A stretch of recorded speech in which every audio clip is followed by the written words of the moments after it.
아무도 기억하지 못하는 오래전, 태양계에는 세 개의 행성으로 이루어진 제국이 있었다. 그들의 역사는 장엄했고 문명은 위대했다. 그러나 1만 2천년 전 새 행성의 연합은 붕괴하고 비극은 시작된다. 생명이 넘쳐나던 화성은 살해되었다. 화성과 목성 사이에는 또 하나의 행성이 있었고 그 잔해는 지금 소행성으로 흩어져 있다. 우리는 잊혀진 대제국의 초라한 후손들일 뿐이다. 당신의 존재를 뒤흔들어 놓을 태양계의 거대한 비밀이 다가간다. 초고대 제국과 이집트, 성당 기사단, 프리메이슨으로 이어지는 인류의 숨겨진 역사.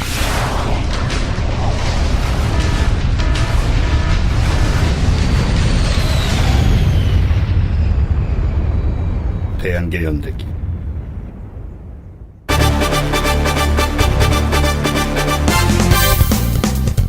전국의 청취자 여러분 안녕하십니까? SPBC 뉴스룸입니다. 저는 메인 앵커 원종우입니다.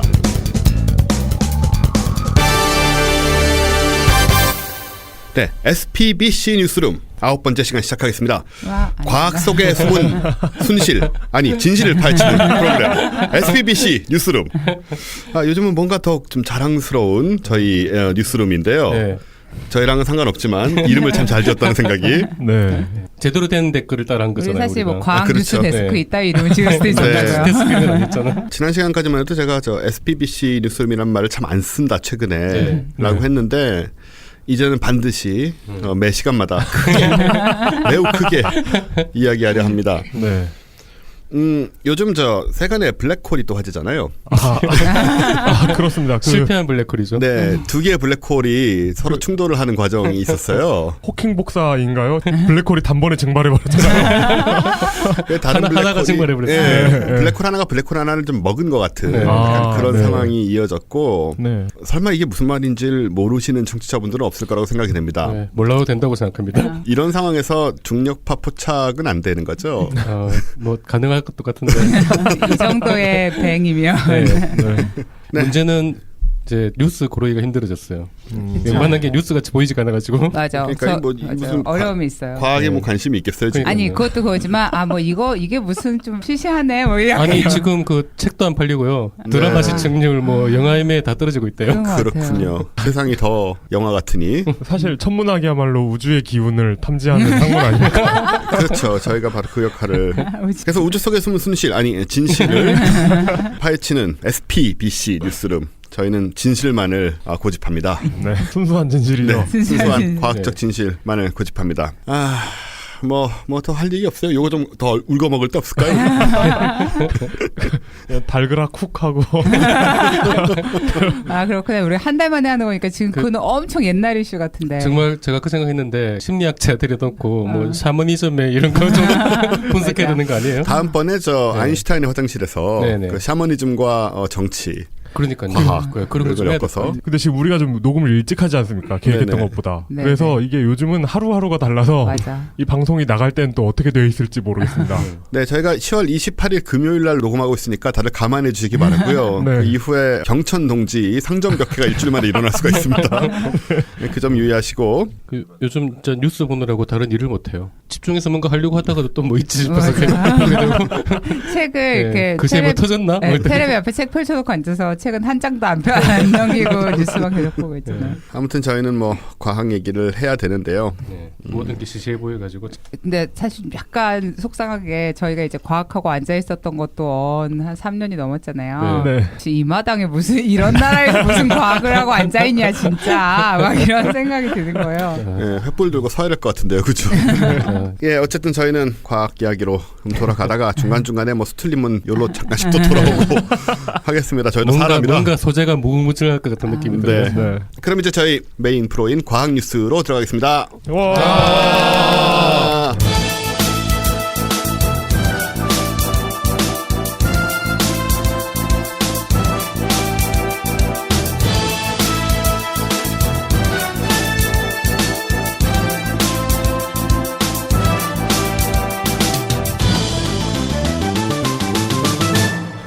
원래 원래 도입은 과학 자투리 뉴스로 해야 되는데 그게 이게 없어. 뭐가 중요한데 약간 이런 느낌. 그러니까요. 곡성이 리얼리티 영화였어요.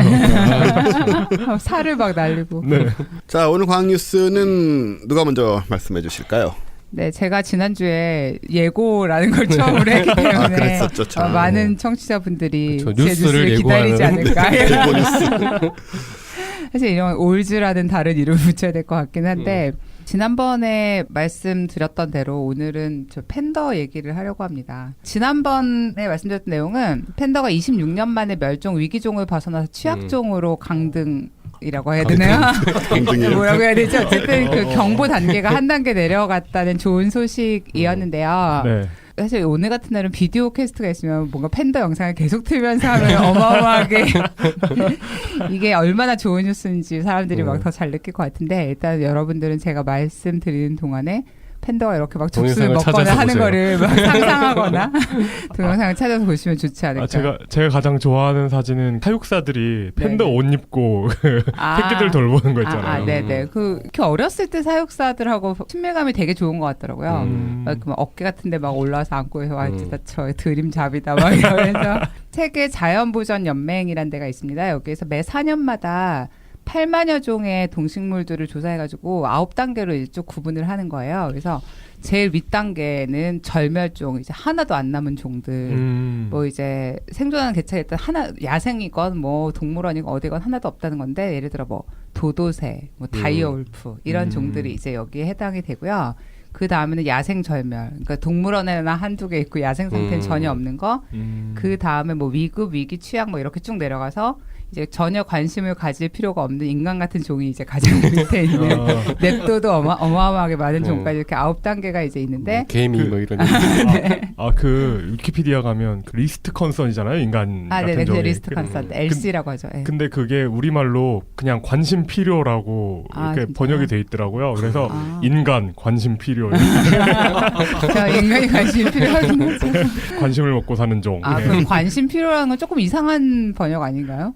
근데 또 딱히 달리 할 것도 또 관심 딱히 가질 생각은 필요 안 나요. 없음. 관심병. 뭐 조금 다 걸려 있잖아요. 네. 관심 가질 필요 없지만 받고 싶어. 위급 상태라는 게 그 야생 절멸 바로 밑인데 이제 여기에는 말하자면 뭐 세계 뭐 20마리 정도 있는 막 이런 종들 혹은 절멸됐다가 한 마리가 우연히 사진에 찍혀서 절멸은 아니고 위급 상태구나. 이제 이렇게 된 동물들이 위급 상태에 있고요. 네. 그 밑에 바로 밑이 이제 팬더 같은 종들이 들어있던 위기 상태였던 거죠. 그래서 여기에서 2003년에 한 1000마리 정도 있었는데 최근에 1864마리가 되면서 사실 상당히 많이 늘어나게 된 거죠. 그래서 이제 일단은 위급 상태에선 벗어났는데 중국은 이거에 대해서 되게 반대하고 있다고 해요. 이 뉴스는 만약에 지난번에 했으면 못 전해드렸을 텐데 네. 그 사이에 중국 정부는 아직 이럴 때가 아니다. 아직 위급이다. 아직도 아니다. 위급 상태고 이거를 그 단계를 떨어뜨리면 이제 우리가 팬더를 덜 돌보게 되면 얘네는 금세 그쪽으로 돌아선다. 잡아먹고 막 그런 건 아니지만 네. 근데 왜냐하면 일단 팬더는 근데 사실 뭐 귀여우니까 사람들이 계속 관심을 갖지 않을까 뭐 생각이 들긴 하는데 어쨌든 애들 되게 좋아해요. 네. 에브랜드에 있거든요. 그쵸, 에버랜드에 있죠. 팬더 있죠. 저도 팬더 봤어요. 있어요. 예, 되게 사람이 탈쓴 것 같더라고요 분위기가. 맞아요. 그렇죠. 옛날에 모리아라 꿈동산 이런 벌이 되게 크고. 네. 그리고 묘하게 좀 이렇게 사람을 좀 이렇게 끄는 좀 매력 네. 같은 게 있죠. 예쁘게 생기기도 했지만 근데 이거 약간 이상한 얘기인데 사람들은 왜 흰색과 검정색이 되어 있는 동물들의 특별히 애정을 가지는지 모르겠어요. 펭귄이라든지 팬더라든지 이런 애들한테 좀 이렇게 특히 귀엽다는 느낌이 그 움직임이 애기들 움직임이랑 비슷해요. 동작이. 맞아, 그럴 수도 예, 있겠다. 예. 범고래 이런 것도 좀 가지고 가잖아요. 그러니까 그거는 뭔가 나중에 어디선가 발견할 수 있을 거라고 생각. 동작이 애기들 움직임이랑 비슷하면은 어쨌든 사람은 본능적으로 애기 그 동작 팔 짧고 예. 맞아. 몸이 뒤뚱거리는 이런 동작을 좋아해야 돼요. 그래야 종이 살아남는 근데 저거는 이제 색깔하고는 또 관계 없는 거고. 네, 그렇죠. 그건 팬더가 그런 건데. 논문 하나 써보세요. 제가요? 그 눈가에 까만 게 되게 이렇게 눈 커 보이는 효과를 주면서 좀 귀여워 보이지 않나요? 그러니까 그래서 그 WWF라고 월드 와일드라이프 펀드라는 게 있잖아요. 세계 뭐라고 하지? 자연기금이라고 하나? 프로레슬링. 네네. 진짜. 저도 레슬링 프로레슬링이 WWE로 바뀐 게 저기서 제소를 해서 바뀐 거예요. 그런 그렇구나. 졌어요, 걔네가. 아, 그렇죠. 바뀌었어요 이름? 예, WWF에서 WWE로 꽤 됐죠, 바뀐 지. 네, 근데 이 뭔지 오래돼서. 네, 아마 저는 이 마크는 꽤 익숙하실 것 같은데 그 팬더 그림이 있고 밑에 WWF라고 맞아요. 이렇게 써 있는 아. 그 세계 야생 기금이 있어요. 그러니까 이게 그게 말하자면 팬드 기금이 아니었어요. 아, 네네. 팬더 기금이 아니고요. 모든 이제 멸종돼가는 동물들을 대표해서 제일 미녀, 미남 미녀인 팬더를 앞세운 거죠. 드림웍스의 프랜차이즈 스타이기도 하기 때문에 어쨌든. 맞다. 근데 이제 이 팬더가 그러니까 아까 말씀드렸던 것처럼 중국에서는 지금 아직 강등할 때가 아니다라고 말을 했는데 제가 자료를 좀 찾아보니까 정말 팬더가 얘는 멸종 안 된 게 신기하더라고요. 진짜 얼굴 때문에 안 됐다는 생각이 드는 게 왜요? 너무 멸종이 되게 쉬운 조건들을 가지고 있어요. 사람들이 사랑할 만한 외모를 가졌다는 것 외에는 예를 들어서 암컷 팬더는 1년에 2, 3일 정도만 가임기예요. 네, 가임기가 굉장히 짧고 그러고 이 암컷들이 상대방을 고르는데 어마어마하게 예민하고 눈이 높고 까다롭다고 합니다. 그래서 얘 중에 하나가 무슨 일이 있었냐면 대만에서 팬더를 중국에서 들여온 거야, 암수를. 그래서 얘네들이 이제 어렸을 때부터 친하게 잘 키워가지고 나중에 얘네들 사이에서 아기를 봐야지 이제 이런 의지가 있었던 거죠. 그래서 이제 굉장히 이제 잘 돌보는데 둘이 전혀 짝짓을 생각을 안 해가지고 얘네들이 이제 서로 갈망하게 하려고 딴 케이지에다 서로 넣기도 하고 이 여자애가 하도 얘한테 접근을 안 하니까 남자 팬들 다이어트까지 시킨 거예요. 그래도 얘네들이 짝짓기를 안 하니까 이제 사육사가 마침내 결론을 얘네들은 너무 어렸을 때부터 같이 지내서 약간 형제처럼 생각하나 약간 남매처럼 생각하나 보다 이런 결론에 이르렀다고 하더라고요. 어쨌든 그러니까 친하긴 해요, 둘이. 네, 친한데요. 친하고. 그러니까 남사친, 여사친. 그렇죠. 그러니까. 미안, 그런데 친구 이상으로는 안 보여서 이런 거죠.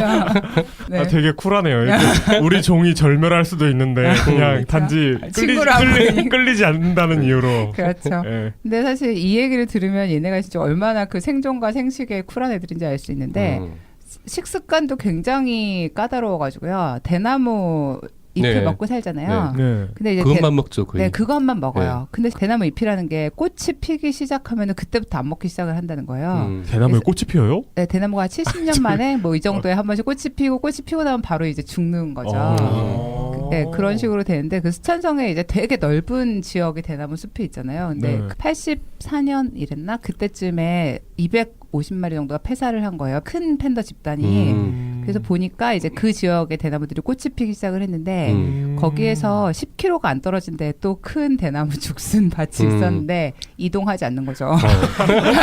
음식을 구하러 어디를 간다라는 개념 자체가 유전자에 전혀 없는 거더라고요.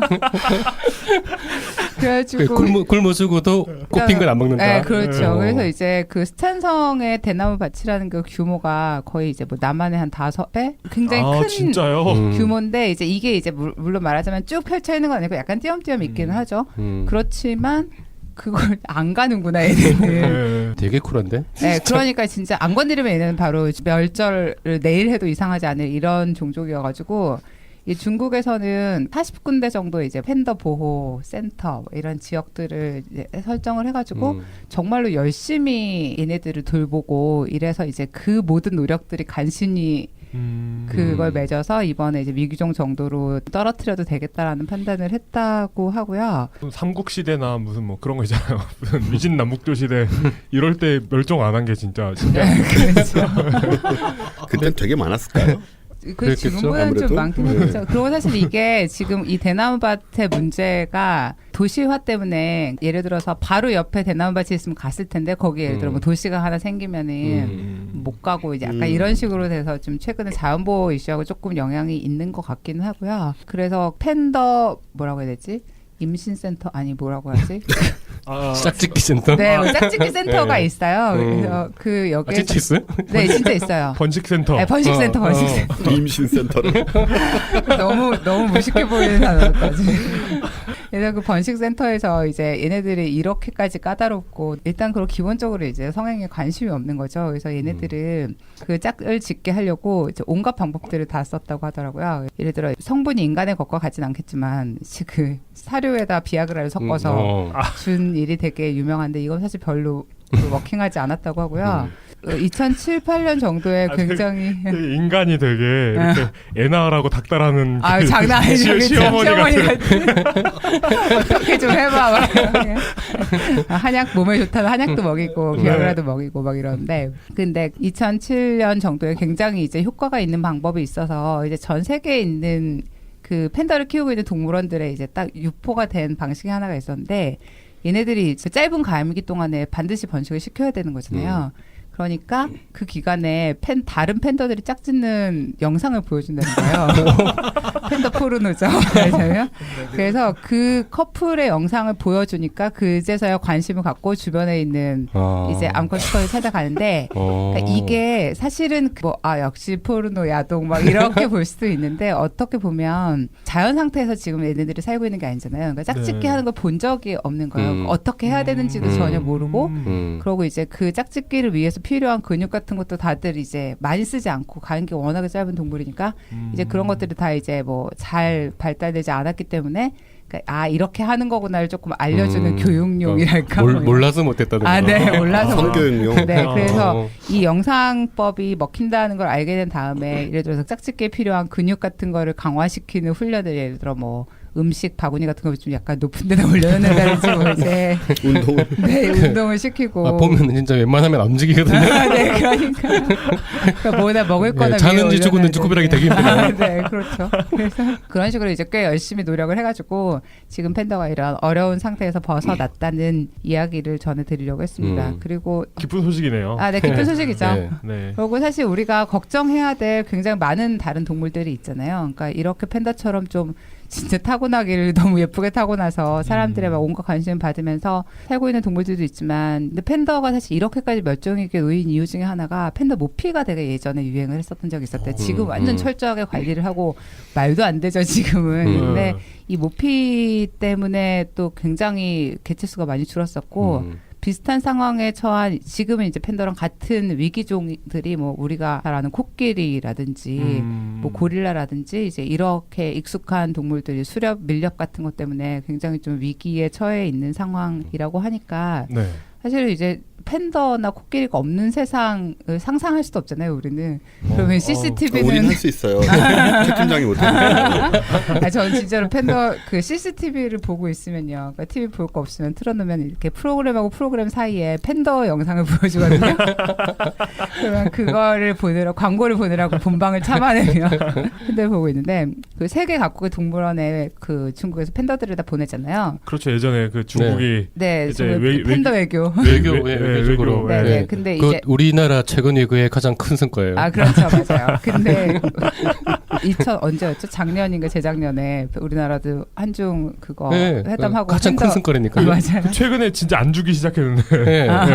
최고의 성과예요, 팬더. 그러니까 전 세계에 있는 모든 판다는 기본적으로 다 중국 소유고요. 네, 당연히. 맞아요. 그리고 얘네들 사이에서 아기를 낳으면 애를 중국에서 데려가야 돼요. 그렇게 돼 있다고 하더라고요.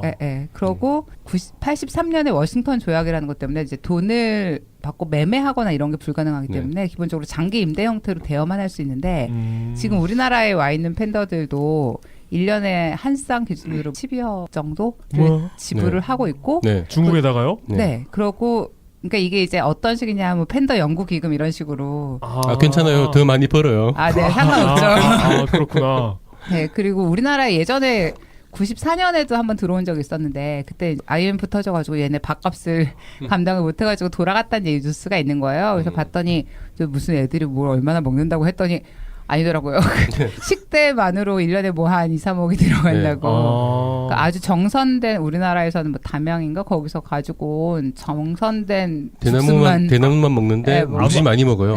아무거나 먹는 게 아니군요. 무지 많이 먹고 소화를 한 30%밖에 못 시키거든요. 그러니까 많이 먹어야 돼. 하루 종일 먹어야 돼, 하루 종일.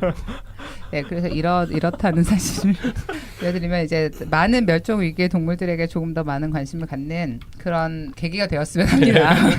제가 얼마 전에 어떤 스탠드업 코미디를 하나 봤는데 그 사람 주장에 따르면 전 세계에 있는 야생 호랑이보다 텍사스주에서 사람들이 뒷마당에 키우는 호랑이가 더 많대요.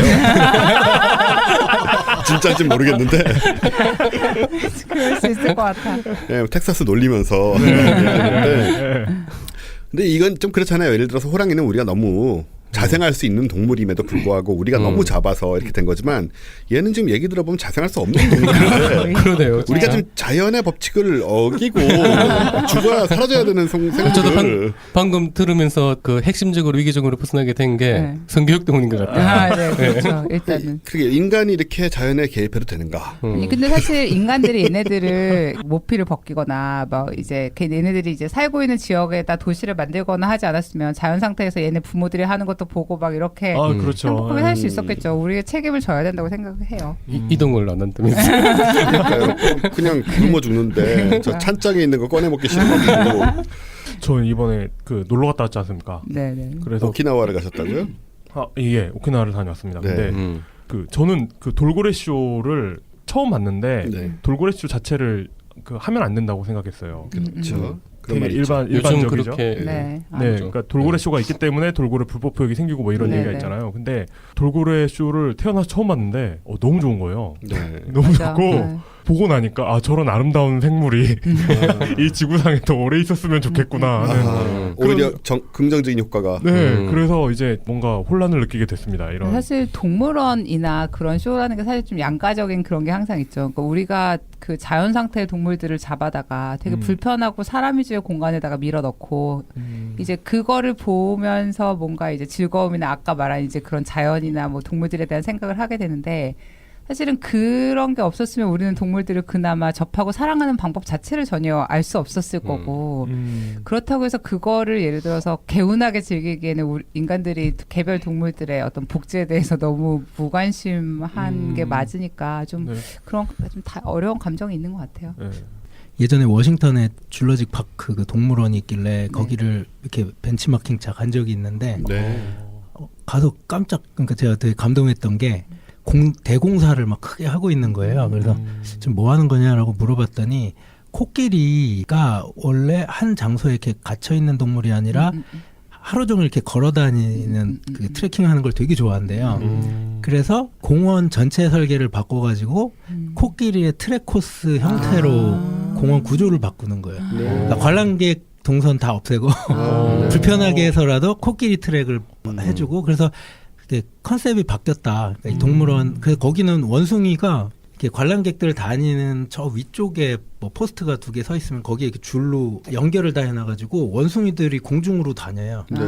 그 떨어지면 어떡하냐 했더니 떨어진 적 한 번도 없었고 근데 웃겼던 게 그 줄 밑에 이렇게 웻존이라고 이렇게 해놨는데 거기서 오줌을 쌌는데 지정한 데에서 그래서 거기는 조심해라. 관람객들 지나갈 때 괜히 벼락 맞지 말고. 근데 되게 감동했던 거는 동물 중심으로 된 동물원으로 이제 컨셉을 바꿔서 재설계를 하고 재공사를 다 하고 있는 거 보고 되게 놀란 적이 있어요. 그러니까요. 요즘 선진국들이 좀 그런 흐름이 있죠. 저 멜번 동물원 갔었는데 거기도 관람객에 대한 배려가 전혀 없어요. 전부 동물 위주로 돼 있고 동물을 보려면 이렇게 막 열심히 가려지는 거 이렇게 해가지고 막 숲 사이로 보면 저기 뭐 있다 이런 거 있잖아요. 왜? 그 동물들이 입장료 내야 되는 거 아닙니까?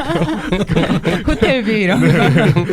근데 사실 우리 입장에서도 좀 행복하고 편안하게 자기 원래 모습대로 살고 있는 동물들하고를 보는 게 훨씬 좋죠. 아 맞아요. 예전에 국내에 있는 곳에 갔는데 기본적으로 아쿠아리움인데 아쿠아리움 그 어항 같은 곳에 이렇게 포유류 동물들이 제규어라든지 이런 걸 가둬놓더라고요. 근데 결국엔 동물원이긴 한데 그 내가 이걸 이렇게 개운한 마음으로 봐도 되나 하는 좀 생각이 들게 하더라고요. 그러니까 너무 동물들이 불쌍해 보이면 보는 사람들도 좀 그런 거 같아요. 동물원 문제 요즘 계속 관점이 변하는 시기인 것 같아요. 그래서 동물원 아예 없애야 된다는 사람들도 있고 또 아픈 동물들이나 야생에서 살 수 없는 동물만 이제 동물원에 놔둬야 된다는 사람도 있고 뭐 그런데 좀 흐름이 아무튼 그런 방향으로 가는 건 맞는 것 같습니다. 그 동물들을 이제 그런 가책 없이 자세히 관찰하려면은 박제를 보시면 돼요. 그렇죠. 맞아. 최 팀장님한테 말씀하신 건가요? 판다 박제가 우리나라입니다. 없을 것 같아. VR이 좀 많이 발달하면 대체 가능하지 않을까요? 가능하겠죠. 똑같진 않겠지만. 완전 다르겠죠. 자, 동물 팬다 아무튼 잘 됐습니다. 진짜 완성하시기 바랍니다. 과학이며 비과학이며 뉴스를 떠나서 진짜 좋은 뉴스는 정말 오랜만에 듣는 거예요. 예. 그 키 좀 최 팀장이 좋아하죠. 스타트랙의 인사 있지 않습니까? Live long and prosper. 네, 그렇죠. 네. 그 인사를 팬더에게 오래, 보냈어요. 오래 살고 번영하고 하거라. 예. 네. 아, 그게 일종하지 말자는 인사구나. 그렇죠.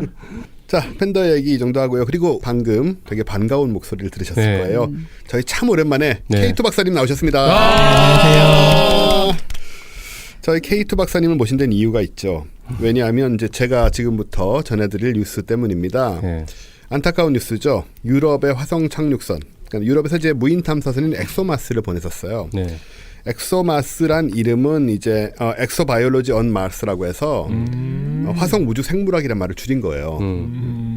그래서 이제 이게 발사를 해서 오빗에 그러니까는 궤도에 도는 애들은 가스를 연구를 하고 착륙선을 내려보냈어요. 이게 스키아파렐리라고 이 이름은 1877년에 네. 화성의 거대 운하로 나중에 오해된 로웰에 카날리, 의해서 예. 카날리를 처음 발견한 사람. 예, 이탈리아 과학자예요. 그 이름을 딴 건데 네.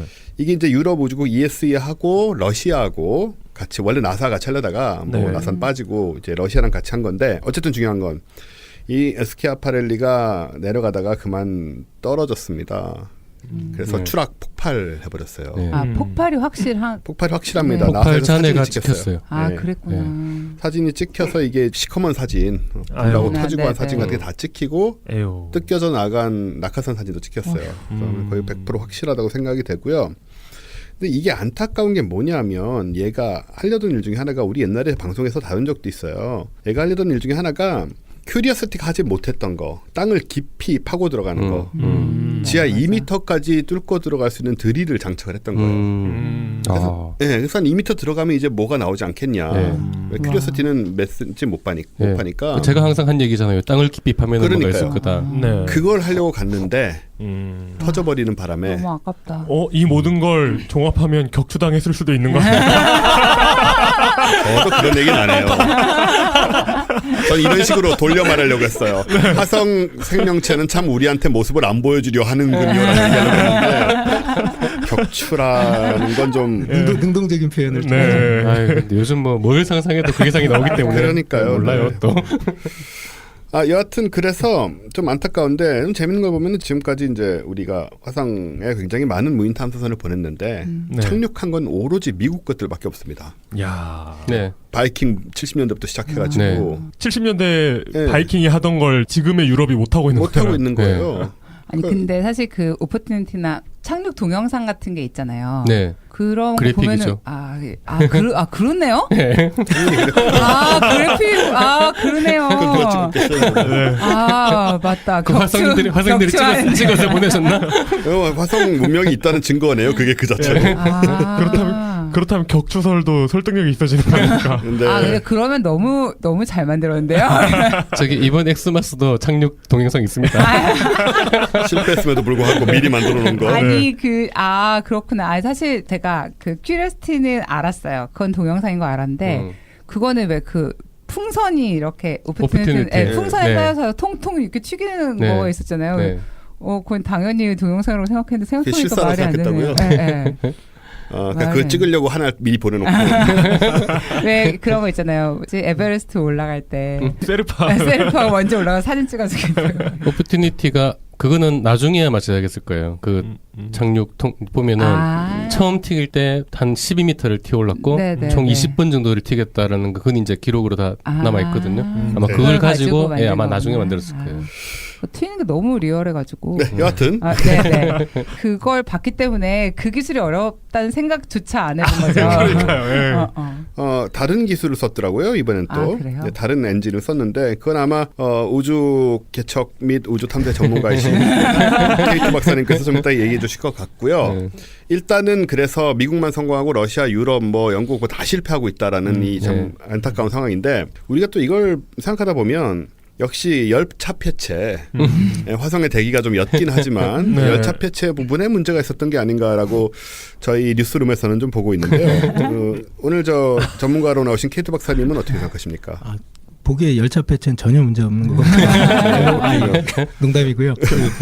근데 통신이 중간에 대기권 진입하면서 두절됐었다고. 네네. 그러니까 그 과정에서 뭔 일이 벌어졌는지는 모르겠는데 네. 그 ESA에서 얘기하는 거는 그 과정에서 낙하산을 펴서 최대한 그 감속을 시키려고 했고 네. 맨 마지막 지상에 도착하기 전에 역추진 엔진을 분사해가지고 이제 최대한 감속시킨 다음에 통 떨어지려고 했는데 역추진 엔진 쪽에 문제가 생긴 건 맞다. 그러니까 그 로켓에 고장이 생겨서 이런. 예, 최종 감속이 안 돼가지고 아이고. 갔다가 뭐 시속 300km 났다니까 거의 고속철도 속도로 땅에 처박은 거죠. 엄청나게 폭발했겠네요. 예. 그리고 모양새를 봤더니 아까 스키아파렐리 네. 모양새를 보니까 이것도 예전에 잠깐 말씀드렸었는데 대기권 진입을 하면서 가열이 최대한 적게 되는 두 가지 방법이 한 가지는 최대한 감속해서 공기와의 마찰을 줄이는 방법. 천천히 가는 거예요. 두 번째는 아주 빠른 속도로 통과해가지고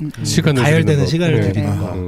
네, 근데 이 경우는 완전 납작한 모양으로 맞는 걸 보니까 최대한 감속을 하려고 노력했던 네. 것 같아요. 근데 결국은 그게 실패했군요. 한 거고.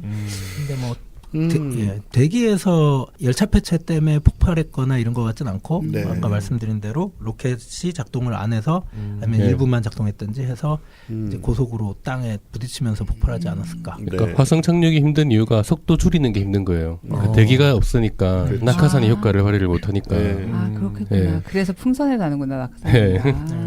열차 폐체 문제가 있었으면은 우리 K2 박사님 좀 책임을 지셔야 되는 부분이잖아요. 그렇죠. 제가 ESA로 갔어야 되는데. 지구의 열차 폐체 커뮤니티에서 좀 책임을 졌어야 하는 부분인데 지금 책임을 어떤 피하기 위해서 얘기를 하시는 건 아닌가. 근데 재밌는 게 기사를 보면은 우리나라 같았으면 막 이렇게 실패했다, 뭐 영구진 총사퇴하라, 그랬을 것 같은데. 국내 세금을 국제 망신. 네, 뭐 해외에서 어떻게 보나 막 이렇게 할 것 같은데. 우리의 세금이 불탄 흔적 이런 거. 근데 심지어 당당하게 여기 국장이 얘기한 거는 거의 96%로 성공했다. 근거가 뭐냐 그랬더니 TGO라고 그 궤도선은 네. 궤도에 안착을 했다. 그렇죠. 실은 이게 우리 미션의 80%였다. 네. 뭐 어느 근거가 있는지 잘 모르겠어요. 그리고 그리고 스키아파렐리가 20%를 담당했는데 얘네가 통신 두절되기 직전까지 보낸 자료가 600MB 정도 되는 자료를 막 보냈대요. 과학 자료를. 네. 그게 거의 자기네가 볼 때는 80% 정도의 성공이라고 본다. 나중에 갔다가 땅에 박은 건 20%였다. 노벨 정신승리상 이런 거 주는 것 같아요. 산수 계산식까지 이렇게 제시하면서 성공했다고 그랬어요. 네. 이 TGO는 메탄가스를 탐지해서 이게 이제 메탄가스가 미생물에 의해서 배출되는 경우가 많거든요. 화성에 메탄이 있는데 그게 지질 때문에 발생된 것인지 아니면 미생물에 의해 발생된 것인지를 규명하려고 지금 돌고 있어요. 아직도 안 떨어지고 궤도를 돌고 있고 엑소마스의 주된 목표가 이거란 얘기를 있긴 하더라고요. 하지만 우리 입장에서는 내려갔는데 기억 만들어서 2m 뚫고 들어가서 젖은 흙 좀 파내고 거기 무슨 개미 같은 것도 쫓아 올라오고 이런 거 있잖아요. 왜? 누가 눈부셔 이러면서. 야 막아. 그런 거를 좀 기대했는데 그 부분이 안 됐다는 것은 좀 많이 아쉽고요. 네, 그게 뭐 5%밖에 안 된대잖아요. 그게 뭐 그럴 리가 없다고 생각됩니다. 이 사람들 살려고 이렇게 얘기하시는데 네, 우리나라 같은 저희가 이런 식으로 얘기 못하지만 아니 우리나라 같았으면은 오히려 성공했다 그럴 거예요. 맞아. 아직 달 돌고 있다. 누가 봐도 실패인데 맞아. 성공했다 그럴 거예요. 네, 그 시험 봤을 때 시험 엄청 망치잖아요 한 번씩. 그러면 엄마한테 이번 중간고사 내신에 얼마 안 들어가 막 이런 식으로 그런 거잖아요. 착륙은 어차피 중요한 게 아니었지. 자, 그래서 우리는 화성이 이제 우리 프로그램의 되게 큰 관심사 혹은 제 개인적인 관심사인데요. 큰 관심사죠. 예. 아쉽습니다. 이거 정말 저는 한 2, 3년 동안 계속 기다리고 있던 거거든요. 언제 가나. 뭐 실내에서 막 실험하는 것도 봤고 동영상도. 근데 결국은 갔었는데 이렇게 되고 말았어요. 그래서 이제 엑소마스 다음 프로젝트들이 좀 이어져야 되는 상황이었는데 그런 것도 조금 약간 문제가 생길지 모른다는 얘기도 있고 해서 나사에서 또 준비하는 게 있어요. 아마 나사에서 2020년쯤에 또 착륙선에 또 보내는 게 계획되고 있으니까. 그다음에 요 스키아파렐리도 모양새 봐도 그렇고 거기 ESA에서 발표한 것도 이거는 그냥 그 자리에서 뭐 막 움직이거나 네, 돌아다니는 게 아니에요. 로버가 아니고 로버를 2020년 계획으로 해서 지금 그래서 그 국장이 얘기한 게 일부는 사실인 게 걔도 그러니까 대기권 진입하면서 600MB로 받은 그 자료들이 이후에 로버를 안착시키는 데는 아주 중요하게 자료를 쓰일 거다. 네, 두 번 실패 안 하겠다 뭐 이런 식으로 이제 그러게요. 뭐 제대로 내렸으면 더 도움이 됐겠죠. 지금 화났어요. 약간 사태이 약간 짜증나서 내가 볼 때. 화성 연합 공군에 다음번에는 저 다음 내릴 때는 격추도 대비했어 이제. 무기 체계, 방어 체계, AT 실드. 이번 생에 이렇게 사는 건 다음 생에 더 성공적으로 살기 위한. 다음 생에 추진력을 얻기 위함이다. 그만하죠. 아니 근데 사실 저는 지금 케이트 박사님 하실 말씀이 좀 되게 중요한 것 중에 하나가 우리나라에서 이제 뭐 예를 들어 연구하든지 이런 과제들을 보면요. 장기적인 목표가 없는 상태에서는 이번의 실패는 이번의 실패고 그냥 세금 갖다가 처박은 거고 이번의 성공이고 그 뒤로 안 이어지니까 또 그냥 세금 갖다 처박은 게 되는 약간 이런 일이 되게 많잖아요. 근데 그냥 저렇게 얘기할 수 있는 환경 같은 게 지금 당연한 건데 되게 부럽다 생각이 드네요. 그렇죠. 사실 뭐 제가 농담같이 얘기는 했지만 이 우주 탐사 쪽의 실패는 정말 우주 과학계의 상사거든요. 흔히 있는 일이기 때문에 너무 일희일비할 필요 없고 계속 투자가 되고 계속 연구가 되는 게 중요한 것 같아요. 유독 화성의 실패가 많긴 해요. 그렇죠. 역시 화성이 제일 많이 가니까 실패수 많이 이게 나사가 너무 모범생이어서 다른 학생들이 너무 이렇게 손해를 좀 보는. 손해보는 그런 거 보면 나사가 진짜 잘하긴 잘하는 거예요. 그렇죠. 역사도 길고 좋은 인력들이 많이 있으니까. 참고로 말씀드리면 이 착륙이 오퍼추너티 얘네들은 에어백을 썼잖아요. 그렇죠. 풍선이라고 얘기하는 게 에어백인데 그리고 큐리어시티는 스카이 크레인이라는 방식을 썼어요. 스카이 크레인이요? 예, 이게 이제 하나가 위에 떠 있는 상태에서 크레인을 내려가지고 오퍼튜니티를 내려놓고 이 떠 있는 애는 폭 날아가 버렸습니다. 그냥. 그러니까 대기권으로 일단 들어와서 밑을 열고 큐리어시티를 크레인으로 내렸어요. 드론 배달 같은 거군요. 그런 다음에 얘는 그냥 지평선 밖으로 사라져버리고 끊어버리고 줄을 끊어버리니까 바로 이제 뒤로 튕겨 나가는 거예요. 그런 식으로 했는데 이번에 한 거는 뭐 반동 추진 엔진을 사용했다고 하는데요. 요거 아까 말씀하시길 케이드 박사님 뭐 낙하산을 쓰고 가다가 엔진을 그러니까 역추진 엔진을 검증된 방식들이 있었는데 왜 새로운 걸 썼을까요? 근데 대답해 보십시오. 공학자 대표로서. 근데 언뜻 생각해 보면 예전에 아폴로 프로젝트 때 그 잠깐 설명드릴 때도 그 대기가 없는 공간에서 역추진 엔진을 분사해서 했잖아요. 근데 아까 K 박사님 말씀하신 거와 동일하게 화성 대기가 꽤 희박한 편이기 때문에 낙하산을 피더라도 지구 수준보다 훨씬 크게 펴야 공기 저항이 생길 거고 그러니까 그런 형태에서는 물리적으로 그냥 반발력을 줘가지고 버티는 게 훨씬 더 효과적일 수 있겠죠.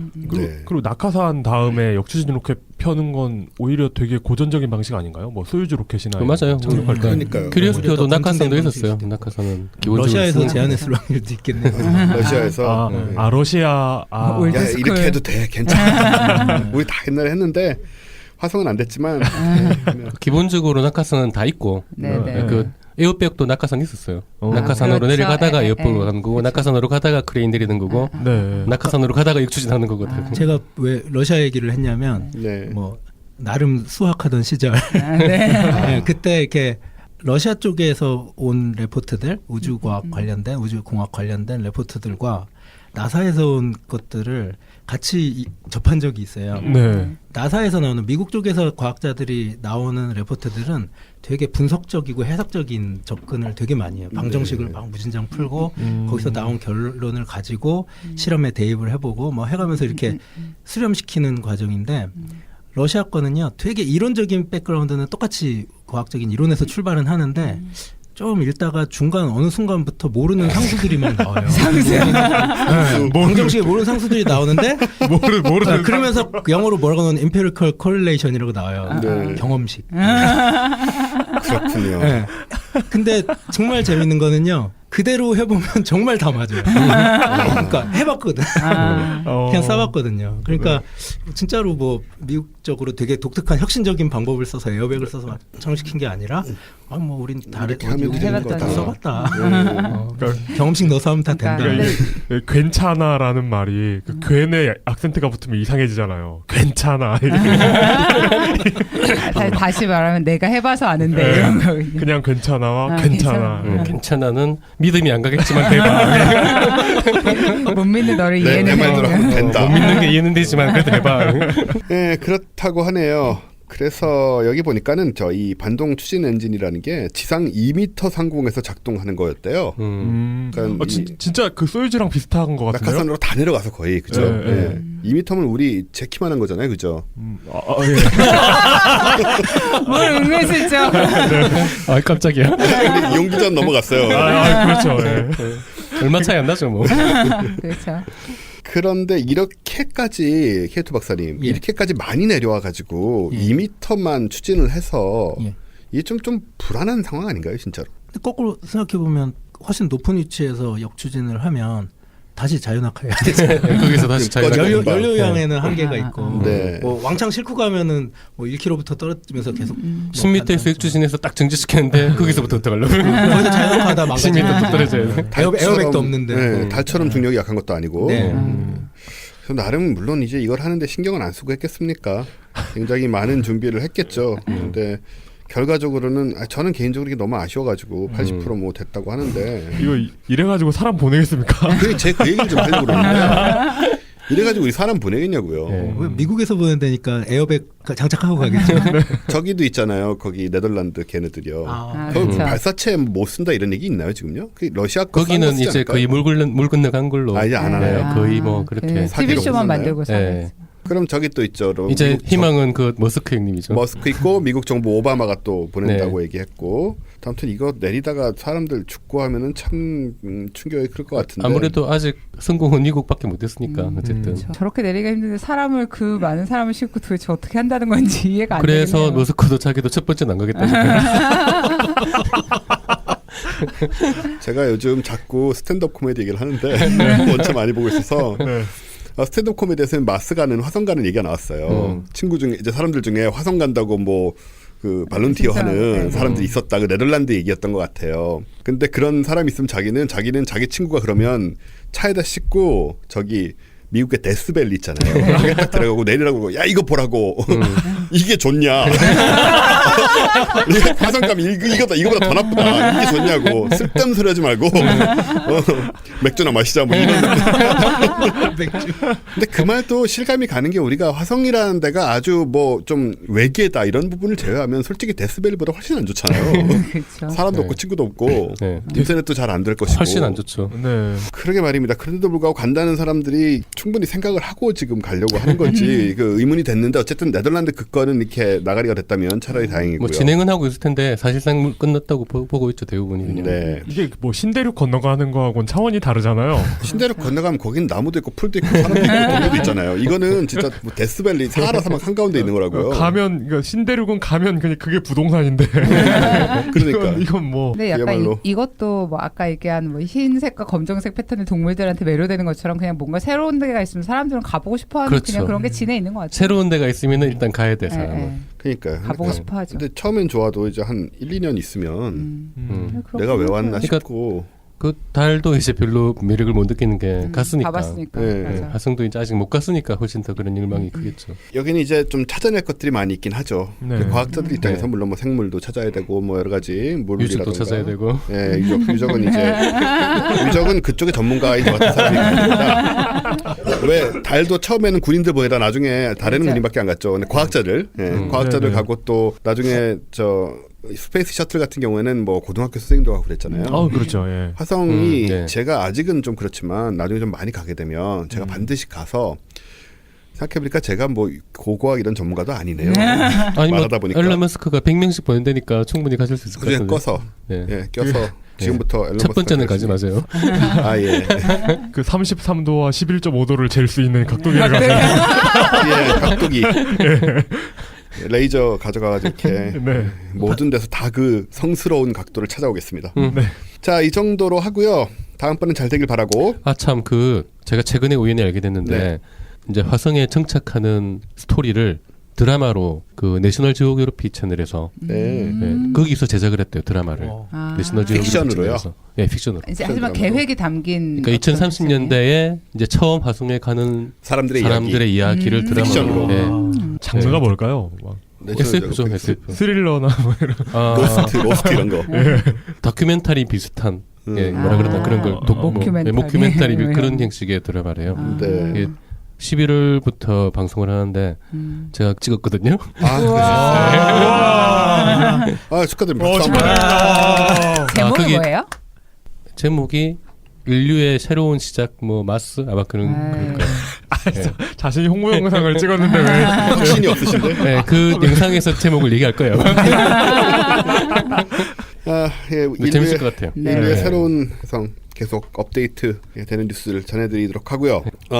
그 다음엔 이제 오늘 K 박사님이 좀 중요하고도 흥미로운 천문학계통 뉴스를 소개해 주시기로 한 거 아니겠습니까? 중요하고도 흥미로울 거라고 생각했는데 뭐 요즘 뉴스가 뭐 요즘 뭐 그 중국에서 유인 우주선 보낸 건 그냥 묻히지 않았습니까? 그렇죠. 그런 일이 있었어요? 그런 일이 진짜. 맞다. 제가 저기서 얘기를 했습니다. 김어준의 뉴스공장 여기서 얘기를 했는데 이거 보니까는 이거야말로 아까 제가 막 계속 말씀드렸던 우주의 숨은 순실 아니 진실 이제 그만 써먹겠습니다.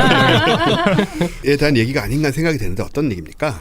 제가 하는 거요? 예. 이것도 파토님이 뉴스공장에서 말씀하신 거예요. 살짝 하나는 얘기했습니다. 네, 하나는 우주의 은하의 수가 그러니까 우리가 이제 보통 얘기하기를 지금까지 은하 하나당 별이 1000억 개가 있고 우주에는 또 그런 은하가 1000억 개 있다. 그래서 총 우주의 별의 수가 1000억 곱하기 1000억이다. 물론 이제 앞에 개수는 다르지만 오드는 1000억 단위였거든요. 근데 그게 아니다. 은하의 수가 1000억 개에 곱하기 10을 해야 된다. 최소. 조단위. 네, 조단위가 되다. 그러니까 최소한 조단위다. 네, 최소한 조단위다라는 게 최근에 나왔어요. 이게 사실인 건가요? 뭐 어떻게 된 건가요? 그러니까 궁금한 건 이게 사실이냐가 궁금하고 이게 무슨 의미가 있냐고. 그러니까 저희 같은 사람 입장에서는 1000억 개나 1조 개나 똑같거든요. 그렇죠. 네, 이게 사실인 거는 맞아요. 그러니까 사실인 거로는 보여요. 그럼 교과서가 이제 바뀌게 되는 건가요? 바뀌게 될 텐데 약간 이게 조금 모호한 게 있는 게 그동안 1000억 개라는 걸 어떻게 알았냐 그러면 그동안은 센 거예요. 실제로. 셌다고요? 사진을 찍어서 그 허블 딥필드라고 해서 허블 우주망원경으로 한 영역을 골라서 디립다 찍은 거죠. 그게 이제 허블 딥필드, 허블 울트라 딥필드, 허블 익스트림 딥필드까지 어마어마하게 찍다 보니까 거기에 찍힌 은하들이 이제 거의 초기 은하가 다 찍힌 거죠. 은하 아주 멀리까지 찍으니까 거의 뭐 130억 년 전에 만들어진 그런 은하들까지 찍혀다 보니까 그럼 거의 다 찍힌 거 아니냐. 그래서 그 영역에 있는 총 은하의 수를 잰 다음에 하늘 크기를 곱한 거죠. 그렇게 나온 오드가 1000억인 거예요. 그거 외에는 그러니까 최소수인 거예요. 찍힌 걸 잰 거니까. 적어도 1000억이다. 그리고 그렇게까지 의미할 필요가 없었던 게 그거 자체가 그렇게 전문학에서 중요한 숫자가 아니었던 거죠. 이게 1000억 개든 2000억 개든 전체 질량은 어차피 정해져 알고 있었기 때문에. 그러니까 이게 은하의 수가 늘어났다고 해서 그런 은하의 질량이 늘어나는 건 아니에요. 우주 전체의 그 은하나 이런 보통 물질이 차지하는 질량이 전체의 5% 정도인데 그게 늘어난 게 아니고 어차피 그 양은 정해져 있는데 어차피 5% 가지고 논아 쓰는 건 그렇죠. 논아 쓰는 거예요. 논아 쓰는 거를 그 양이 늘어난 게 아니기 때문에 사실은 이게 몇 개냐라는 게 그렇게 중요한 의미가 아니었던 거죠. 그동안은. 그렇군요. 그런데 지금은 이제 더 깊이 하다 보니까 초기의 은하들이 어떻게 진화를 했느냐 그런 것도 연구 주제가 되는 거잖아요. 그러니까 이제 그게 또 어떻게 되는지를 궁금해지니까 더 깊이 파보는 거예요. 이제 그게. 그래서 새롭게 찍은 건 아니고 그때 찍었던 딥필드를 그대로 세질 않고 그걸 시뮬레이션을 해보는 거예요. 그러니까 그냥 들어있는 개수를 다 센 게 아니고 거기에 거리를 이제 함수로 만드는 거죠. 그러니까 거리에 따라서 몇 개씩 있는지. 그러니까 시간에 따라서 어떻게 변했는지를 볼 수 있게 됐잖아요. 그러니까 시간에 따라서 은하의 개수가 어떻게 변했는지를 보니까 과거로 갈수록 줄어드는 거예요. 당연히. 왜? 어두우니까. 그러니까 실제로 없는 게 아니고 어두워서 안 보이는 걸 감안을 해서 계산을 해보는 거죠. 그러니까 과거로 갈수록 은하가 덜 보이게 되는데 그렇죠. 예. 그게 이제 시간이 가까이 오면서 예. 점점 보이기 시작하는데 그렇죠. 근데 예전에는 그 안 보이는 걸 감안 안 하고 샜는데 그렇죠. 이제 그 안 보이는 걸 감안하고 계산해 보니까 그러니까 멀어질수록 당연히 더 적게 보일 거 아니에요. 네. 그렇죠. 예, 그러니까 그런 걸 다 역으로 익스트라폴레이션이라고 익스트라폴레이션을 해보니까 네. 실제로는 우리가 전체의 10%밖에 못 보고 있다. 네, 90%가 안 보이는데 숨어 있다라는 네. 겁니다. 새로운 계산법으로. 예, 계산법으로. 그럼 우주의 뭐 질량은 동일하니까 네. 밀도가 높아진 건가요? 그렇죠. 그러니까 그게 이제 문제는 지금 우리 우주의 개수가 아닌 거예요, 사실은. 그렇죠. 과거에 많았던 거예요. 예. 과거에 그러니까 그때 은하들은 은하 하나당 별이 1000억 개 단위가 아니고 그보다 한 10분의 1 작은 단위인 거죠. 네. 그러니까 100억 개 정도, 그러니까 10억 개에서 100억 개씩 가지고 있는 작은 은하들이 많았다. 그 통폐합이라고 해야 되나? 뭐. 통폐합을 한 거예요. 네, 그게 핵심이에요, 사실. 네, 원래 은하들이 이렇게 원래부터 컸던 게 아니고 우주 초기에는 작은 은하들이 많았다가 시간이 지나면서 걔네들이 통폐합을 해가지고 이렇게 커졌다라는 게 뒷받침이 되는 이론이 되는 거죠. 네. 근데 어차피 그러니까 우리가 지금 이 순간의 은하의 수 이런 거는 뭐 의미가 없는 거죠. 의미가 계산할 없는 수도 거죠. 없고. 없는 거죠. 그러니까 왜냐하면은 10배 늘었다라는 거는 과거를 본 거예요. 그러니까 그 과거의 거를 센 거죠. 그렇죠. 네, 네. 네. 근데 걔들이 지금 시간에는 그렇게 남아있지 않거든요. 그렇죠. 뭐 그렇죠. 어떤 상태인지 알 수 없는 거고. 통폐합됐기 때문에. 예. 진짜 어렵네요. 그러니까 현재 시점에서는 은하가 늘어난 게 아닌데 네. 우리가 관측하는 걸로는 현재 시점에서 늘어난 거니까. 그렇죠. 그게 뭐 사실 광속의 유한성 때문에 벌어지는 이상한 상황 아니겠습니까? 그러니까 네. 그 과거가 지금 현재의 시간이 되어 있다. 네. 우리가 네. 지금 우리가 같은 시간이 그렇죠. 되어 있다 그러면 는 게 아니에요. 그게는 네. 늘어난 게 아닌 거죠. 그렇게 따지면. 그렇죠. 네, 통폐합됐기 때문에. 네, 네. 흥미로운 상황입니다. 네. 여러분 다 이해되셨죠? 저희 방송 오래 들으셨으면 무슨 말씀인지 아십니다. 그러니까 이게 진짜 수가 늘긴 늘었는데 네. 정말 늘은 건지, 말씀. 네, 늘긴 늘었는데 늘었다고 해야 되는 건지, 그렇다고 은하의 수가 이제 앞으로는 2조개다 이렇게 얘기를 해야 되는 건지, 그러게요. 네, 약간 아니, 애매한. 그러네요. 뭐 일족의 엿단지 일족의 다인지. 네, 왜냐하면 그건 옛날 거니까 많았던 거는 보이기는 지금 우리한테 보이고 또 그러게요. 그 개수로 물론 보이는 건 아니지만 계산상으로 보이지는 않고 계산상으로 있는 걸로 추정되나 그것들이 지금까지 있을지는 알 수 없다. 너무 명료해졌어요. 개수는 2조개다.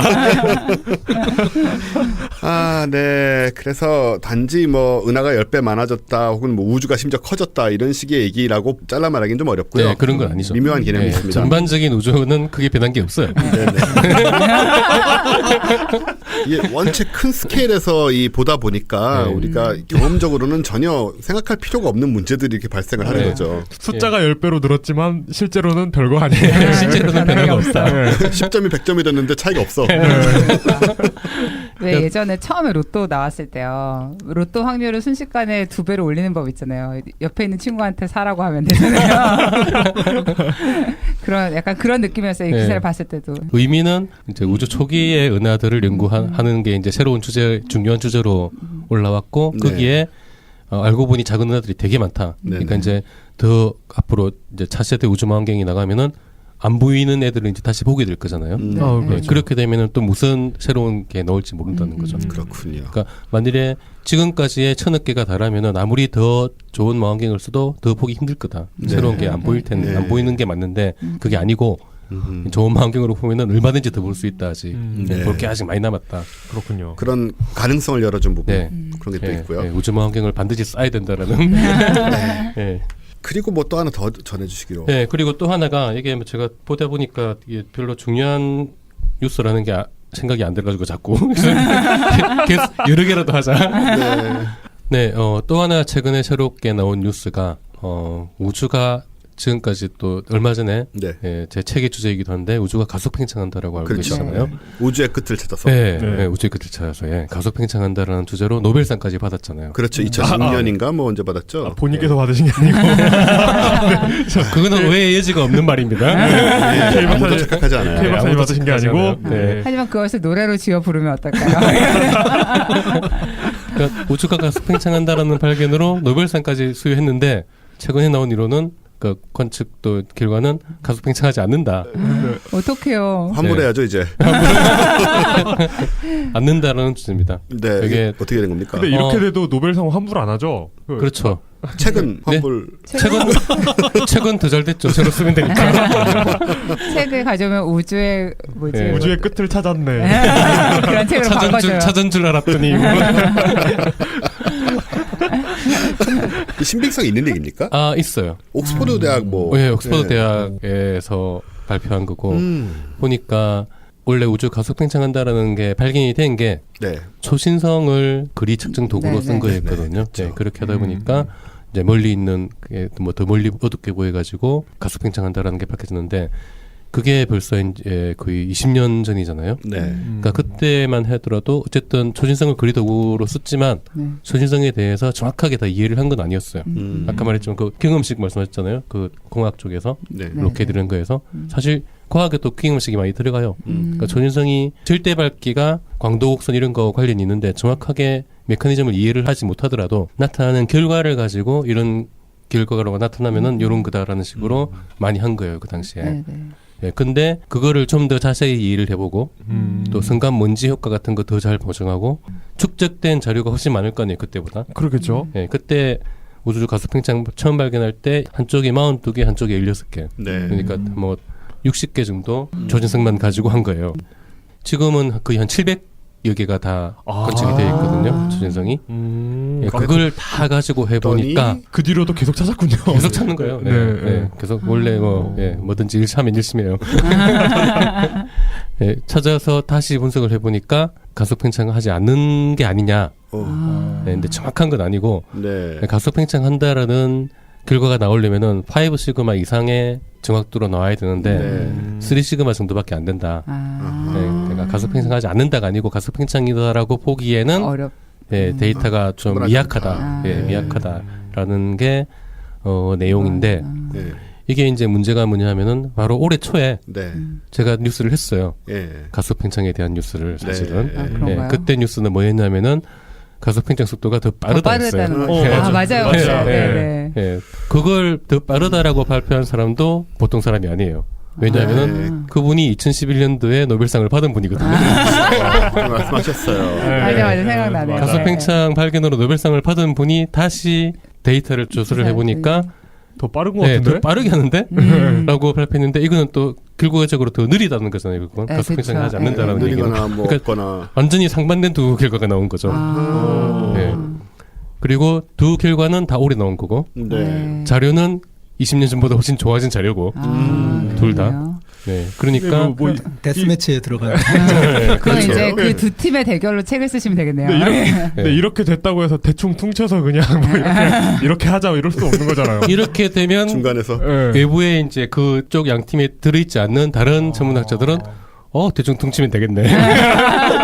중간값으로 그냥 이렇게. 그럼 이건 이쪽이고 이건 이쪽이니까 원래 게 맞을리나? 예전과 종전과 동일. 네. 그런 식이 되나? 뭐 이런 종전과 다른 건 모두 사문난적. 그때 제가 이제 그 빨라지고 있다라고 얘기할 때도 그 단순히 빠른 게 문제가 아니고 이게 만일에 그렇다면은 암흑에너지 성분이나 암흑에너지의 성질이 달라져야 된다. 네, 저도 지금 그걸 여쭤보려고 했는데요. 만약에 그럼 가속 팽창 안 한다면 암흑에너지가 없는 거잖아요. 없는 건데 지금 이 사람들이 제시하고 있는 거는 가속 팽창을 안 하는데 거의 등속 팽창이거든요. 거의 등속. 그래도 암흑에너지가 없으면 안 돼요. 그렇죠. 일단 그렇죠. 암흑에너지가 없으면 인력과 감속을 해야 되거든요. 감속을 해야 돼요. 감속을 밸런스를 맞추고 있겠네요. 그렇죠. 감속을 하지 않는 한 어쨌든 뭔가 미루는 힘은 있어야 되거든요. 그 이상해지는 거잖아요. 왜냐하면 그 공간이 늘어나면서 암흑에너지가 증가하면서 가속되는 건데 공간이 늘어나는데도 그 암흑에너지가 증가하지 않는다는 뜻이잖아요. 그러니까 암흑에너지의 성질이 우리가 알고 있는 것과 달라야 되는 거예요. 있긴 있는데 여러 가지 문제가 생기네요. 그러니까 더 빨라도 달라져야 되고 지금 더 느려도 달라져야 돼요. 어떤 이론을 이해하기 전에 그게 잘못됐다고 밝혀지면 이익 아닌가요? 그러게요. 우리가 아는 암흑에너지의 성질이란 게 얼마나 있는지도 지금 이렇게 뭐 얼마나. 근데 사실 이제 저는 이 뉴스를 듣고 뭐 큰 관점에서 보면 이거는 좋은 뉴스다. 왜냐하면 열 사망이 좀 천천히 온다는 거잖아요. 큰 차이 없을 거예요. 이론적으로 그렇게 생각이 됐었어요. 네. 왜냐하면 천천히 팽창하면 그렇지 않을까. 나중에 되면은 몇백억 년 지나면은 좀 달라지겠지만 그러니까 어쨌든 현재 우리가 보고 있는 아모게네의 성질은 아주 단순한 거예요. 그냥 말 그대로 밀도가 일정하다. 네, 우주 전체적으로 밀도가 일정하다 이거예요. 그러니까 공간이 커지더라도 전체적인 밀도가 줄질 않고 네. 그 새로 생기지 않으면은 밀도는 줄어야 되잖아요. 공간이 그렇죠. 커지면. 근데 그러지 않고 커지는 만큼 밀도가 계속 일정하게 유지가 된다. 그러니까 계속 미루는 힘이 강해져서 가속 팽창이 되는 거거든요. 근데 그게 지금까지는 그러니까 노벨상을 받을 때까지는 그 초진성 거리 측정 결과 다른 또 뭔가가 있어요. 은하들 구조, 그리고 뭐 구조를 가지고 보는 거랑 우주 배경 복사를 가지고도 보는 거랑 이런 게 다 일치해요. 네, 아모게네의 성질이. 그런데 지금 그 거리 측정에서 자꾸 이제 다른 얘기가 나오고 있거든요. 그게 이제 새로 발견된 게 맞게 되려면은 거기에 대한 데이터도 많이 필요하겠지만 그 우주 배경 복사나 다른 은하 전체적인 구조 여기서도 똑같은 또 결과가 나와야지 그렇죠. 되는 거예요. 네. 그러니까 그런 새로운 제안이 나오긴 했지만 네, 아직 그 확실하진 않다. 그냥 뭐 어떤 네. 가설로서 하나 나온 것이다. 네. 근데 뭐 무시할 수는 없는 게 이것도 옥스퍼드에서 한 거고 그러니까요. 아마 네이처에 실릴 거예요. 네. 결과가. 그러니까 새로운 이슈가 생긴 거군요. 네, 데이터 분석이나 그런 거는 아주 정확하고 네. 그러니까 뭐 만일에 진짜 그 우주 배경 복사에서 나온 우주 가속 팽창 뭐 아모게네즈가 맞다면 왜 그럼 초진성은 또 이렇게 보이는지를 또 설명해야 되는 네, 그런 어떤 새로운 주제가 네. 되고 있고 제가 이제 그 후속편을 쓸 수 있는 좋은 거리가 되었으면 좋겠습니다. 연구 주제 없어 고민은 안 해도 되겠군요. 그럼요. 무궁무진합니다. 이게요, 자 아무리 들어도요 우주가 너무 이상해요. 제 생각에 이거 소프트웨어인 것 같아요. 너무 이상한 말도 안 돼. 이게 현실일 수 없어. 네. 그러면 박사님은 이 주제로 쓰시고 파토님은 스티브 소프트웨어라는 주제로 쓰요. 우주는 없다. 우주의 끝은 있다. 제가 고등학교 때 열심히 하던 게임 중에 홈월드라는 게임이 있습니다. 네. 우주에서 3차원 공간에서 싸우는 게임인데 네. 한 방향으로 계속 가다 보면 우주인 줄 알았던 게 알고 보면 배경화면이거든요. 그냥 월페이퍼거든요. 그런 게 아닐까. 네. 재밌습니다. 이렇게 우리가 당연하다고 생각하기 시작한 것들이 자꾸 이제 안티가 걸리고 이게 또 네. 과학의 뭐 생명이라고 할 수 있는 어떤 네. 부분인데 네. 이런 얘기를 우리가 감정 상하지 않고 예를 들어서 이 책의 저자이신 우리 과학이 아니면 이게 감정 상할 수 있어요. 아니 내가 이런 얘기 썼는데 뭐 말도 안 되는 얘기들 하고 있어. 근데 과학은 데이터를 가지고 하는 거니까 네. 예, 뭐 그런 식으로 우리가 반응을 할 수가 없죠. 네, 뭔가 새로운 게 나오면 좋죠. 뭐. 네, 그러니까요. 무슨 예, 과학의 훌륭한 점. 이 사람을 군주로 만드는 법 뭐 이런 그 무속책이나 뭐 그 반론이 나오면 뭐 어떻게 반박할 방법도 없고 그러게요. 네. 예. 아, 어쨌든 네. 그 최근 나온 뉴스 치고는 꽤 큰 뉴스 두 개가 거의 시기에 나왔는데 이게 제 심리적 그 지금 허탈감 때문에 빅뉴스를 안 보여가지고 그러게요. 스키아파렐리가 추락한 것도 저는 사실 이게 그것도 굉장한 사건인데 굉장한 사건인데 그냥 그렇게까지 안 하다요. 전대 저 화성의 문명이 그러니까. 뚫으면 2m만 뚫으면 안에 벽돌이 나올 거라고 믿는데 네? 기왓장. 귀엽죠. 예, 근데도 별 느낌이 없습니다. 예. 우리가 사는 세상 이 사회가 너무나 신비한 곳이 되어버려서 그러니까 뭐, 네. 뭐 가슴 팽창 하든 말든 뭔 상관이야 도대체. 내가 그런 생각이 들 정도니 지금. 그러니까 진짜. 저는 요즘 어떤 생각이 드냐면 그 사람 진짜 용한 거 아닌가요? 그 보통 일입니까? 용하죠. 네. 용하죠. 보통 용한 게 아니죠. 네. 어떻게 뭐 여쭤보시려고요? 그래서 나의 미래 뭐 그런 거. 어떻게 하면 과학하고 앉아있네를 1위로 올릴 수 있을까? 이제 손님 안 받을 것 같은데. 개인적으로 관련되시고 저희는 끼어 들어가시고 싶죠. 저희는 됐고요. 네, 저희 됐습니다. 네. 예, 저희 셋의 과학 뉴스 이 정도로 굉장히 사실 오래 끌었습니다. 오늘 저 케이트 박사님도 오시고 네. 그래서 이제 열차 폐해체에 대한 사과도 키트 하시고. 박사님이 너무 오랜만에 오셔가지고 지금 끼어들기를 못 하시고 계세요. 그러게요. 지금은 못하세요. 빨리 아니, 적응하셔요. 빨리. 생각은 자꾸 떠올랐는데 막 네. 끼어드세요. 우리가 옛날 같잖아요 지금. 이런 공격적인 모습은 이제 지금 바쁘지 않으시면 저희 다음 코너까지 좀 같이 하시면서 네. 약간 더 이렇게 약간 공학적인 면이 있는 부분이라 네, 그렇죠. 기대를 해보게 됩니다. 사과를 요구하실 건가요? 예, 뭐 공학적인 문제는 일단 저희 중에 유일한 공학자인 케이트 박사님이 모든 책임을 지셔야 됩니다. 저희 이용의 집착 분석 다들 아시지만 저희 프로그램의 꽃이자 그리고 모든 뉴스들을 밟아버리는 네. 정말 진정한 탐사보도, JTBC 탐사보도를 능가하는 SPBC의 탐사보도 전문 기자 이용 기자가 집착 분석을 준비했는데 어젯밤 늦게까지도 뭘 하겠다고 얘기를 안 하고 있어서 이번엔 좀 저희가 엠바고. 예, 엠바고인가요? 우리 요 뉴스는 맨날 기다리면서 보잖아요. 근데 데스크인 저도 모르고 엠바고인데 특종이 아닌가 하는 기대를 하고 있는데 아닙니다. 전혀 아니고요. 일단 박수부터 치고 들어가겠습니다. 예, 이용의 집착 분석. 술자리에서 야외에서 중요한 바이어 접대에서 누구도 피해갈 수 없는 현대인의 필수 교양 우주 가속 팽창 이론, 이에 대한 여러분들의 고민을 말끔히 해결해드리기 위해 K 박사님이 드디어 나섰습니다. 우주의 끝을 찾아서. 이 책을 접하기 전에는 사람들이 우주 얘기만 하면 피하려고만 했었어요. 그런데 이 책을 읽고 나서는 저도 자신 있게 가속 팽창에 대해 이야기할 수 있게 되었습니다. 중요한 미팅 전에 이 책을 읽고 바이어에게 들려주었더니 매우 기뻐하여서 사업도 성공하고 윗분들에게 인정도 받았습니다. 가속 팽창을 몰라서 술자리가 불편하신가요? 자녀들이 가속 팽창에 대해 물어볼까 조마조마하신가요? 이제 가슴을 펴고 당당해지십시오. 우주의 끝을 찾아서 한 권이면 이 모든 문제가 바로 해결됩니다. 여러분이 이 방송을 듣고 있는 지금도 우주는 계속해서 팽창하고 있습니다. 지금 서두르세요. 전국 서점에 있습니다.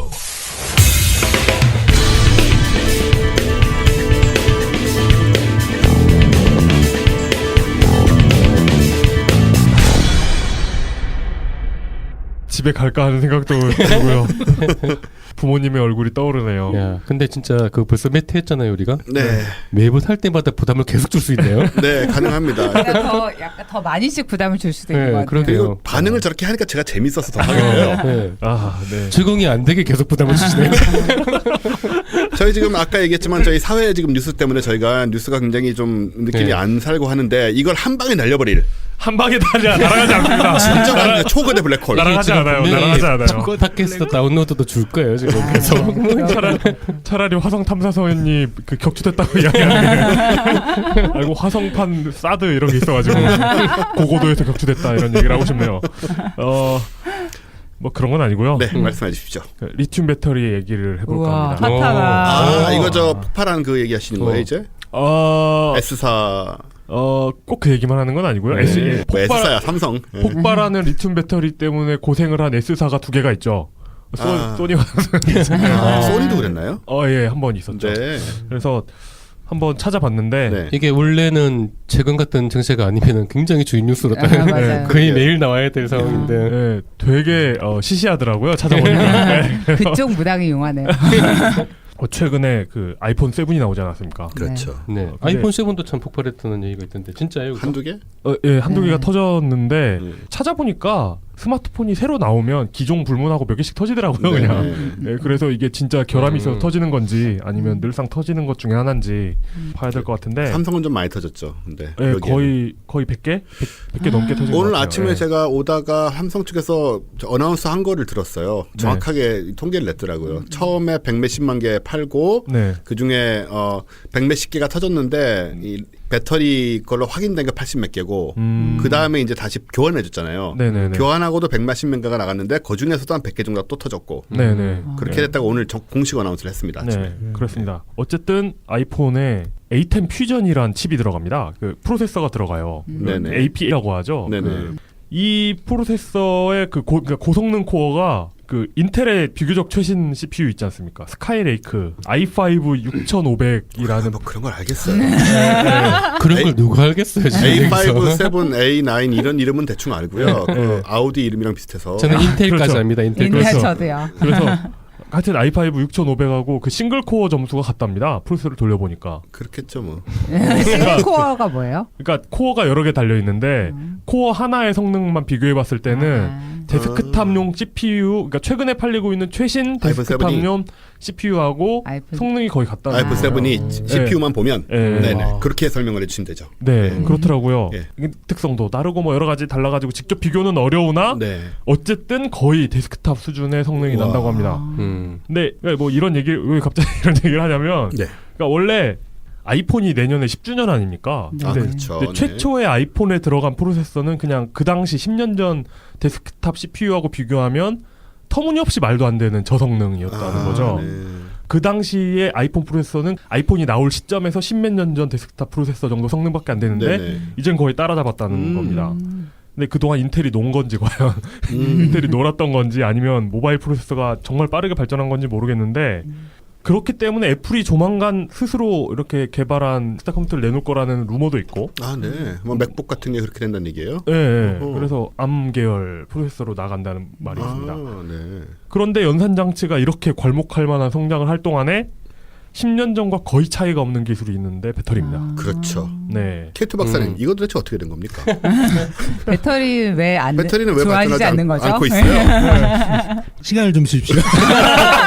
기억이 10년이 나지. 지났습니다. 10년이. 네. 그래서 우리가 배터리 개선으로 느끼는 것들 있잖아요. 뭐, 이게 배터리가 오래 쓰게. 오래 쓰게 것 됐다. 같고. 이런 게 그 배터리의 개선이 아니라 사실은 그 마이크로 프로세서가 좀 더 이제 발전이 되고. 효율적으로 효율적으로 움직이는구나. 높아지고 뭐 저장 장치가 뭐 효율적이 되고 이렇게 된다는 거예요.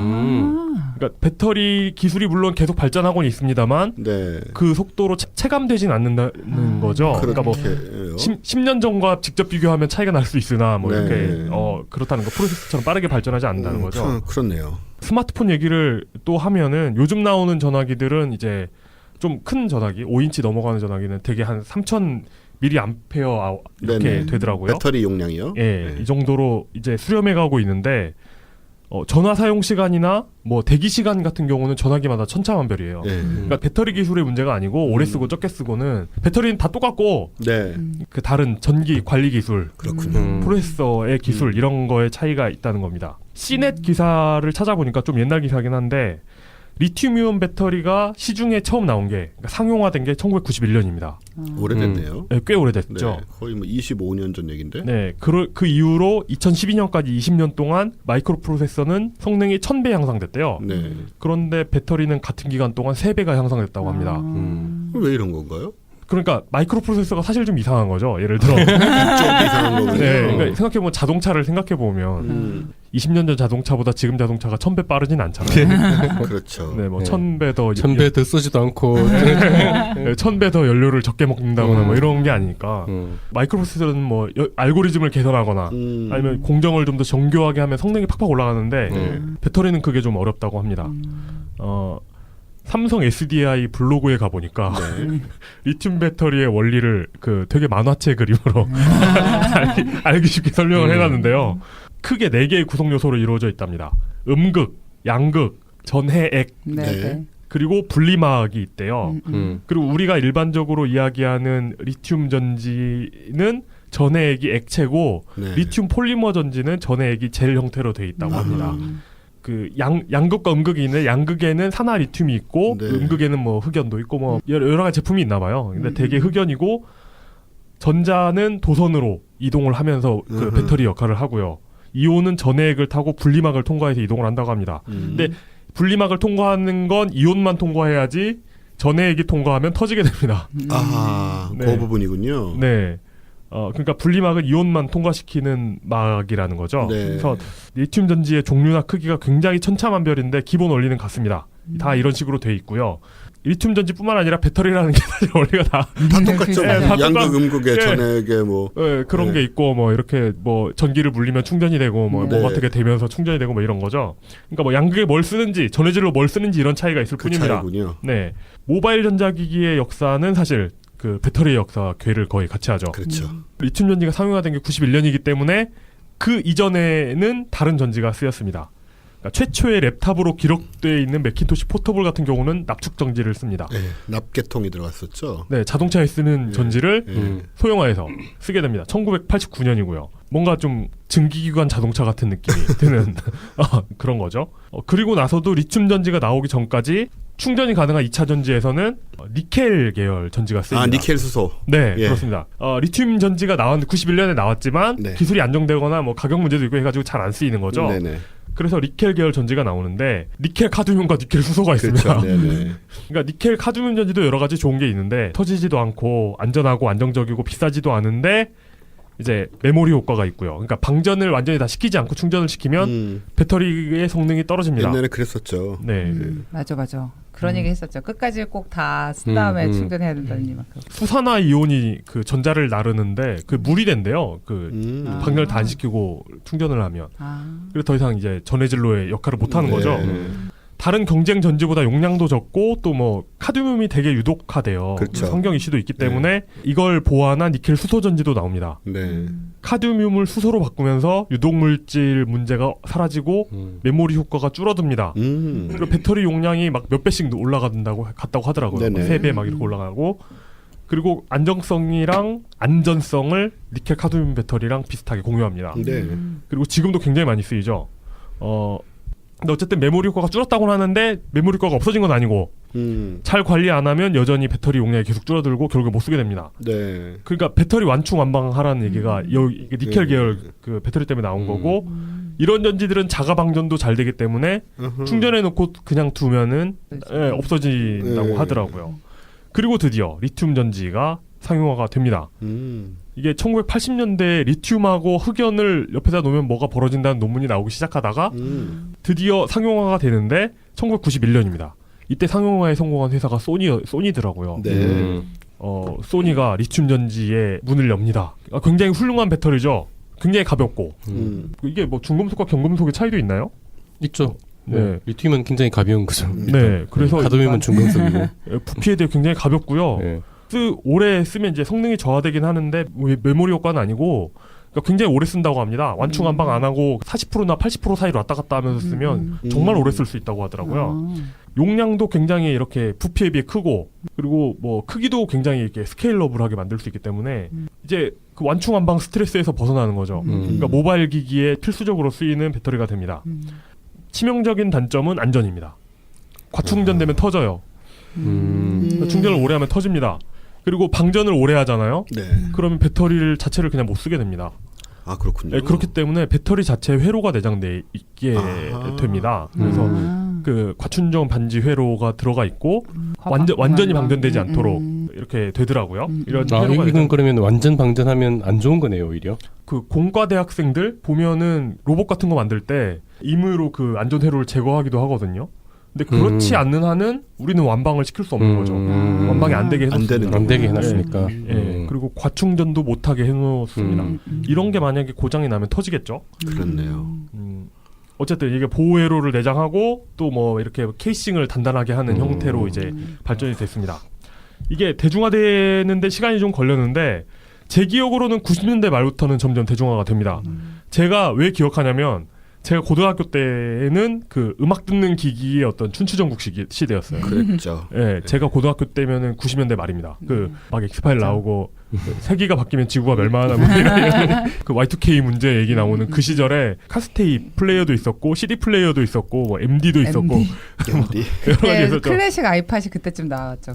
그렇죠. 클래식 아이팟도 나오고 그리고 이제 우리나라 중소기업들에서 이제 MP3 플레이어가 쏟아져 나오는 옙인가 뭐 그런 거. 네, 그런 것도 있었고 그랬었죠. 그런데 이때 그 제가 기억하는 게 재밌는 게 이런 카세트나 CD 플레이어는 다 니켈 수소 전지였거든요. 근데 MP3 플레이어는 리튬 전지를 썼습니다. 네. 그러니까 이게 뭔가 세대가 바뀌고 있다는 그런 느낌이 드는 시기였죠. 그리고 인터넷 시대가 열리면서 리튬 전지로 IT 기기가 거의 통일이 됩니다. 근데 IT 기기로 그냥 핸드폰에 리튬 전지가 쓰인다라고만 생각을 했었는데 이게 워낙 그 특성이 유리한 게 많기 때문에 영역을 이게 굉장히 확장합니다. 2010년이 되면 미국 GM에서 쉐보레 브랜드로 볼트라는 하이브리드 플러그인 하이브리드 네. 자동차가 나오는데요. 이때를 기점으로 거의 전기 자동차가 리튬으로 거의 대세로 이렇게 전환된 것 같더라고요. 이전에는 뭐 여러 가지 이유로 그냥 니켈 전지나 니켈 수소 전지 같은 걸 썼었는데 그리고 최근에는 독일의 216급 잠수함이라는 게 있어요. 216, 네. 216급 잠수함이나 아직 나오진 않았죠.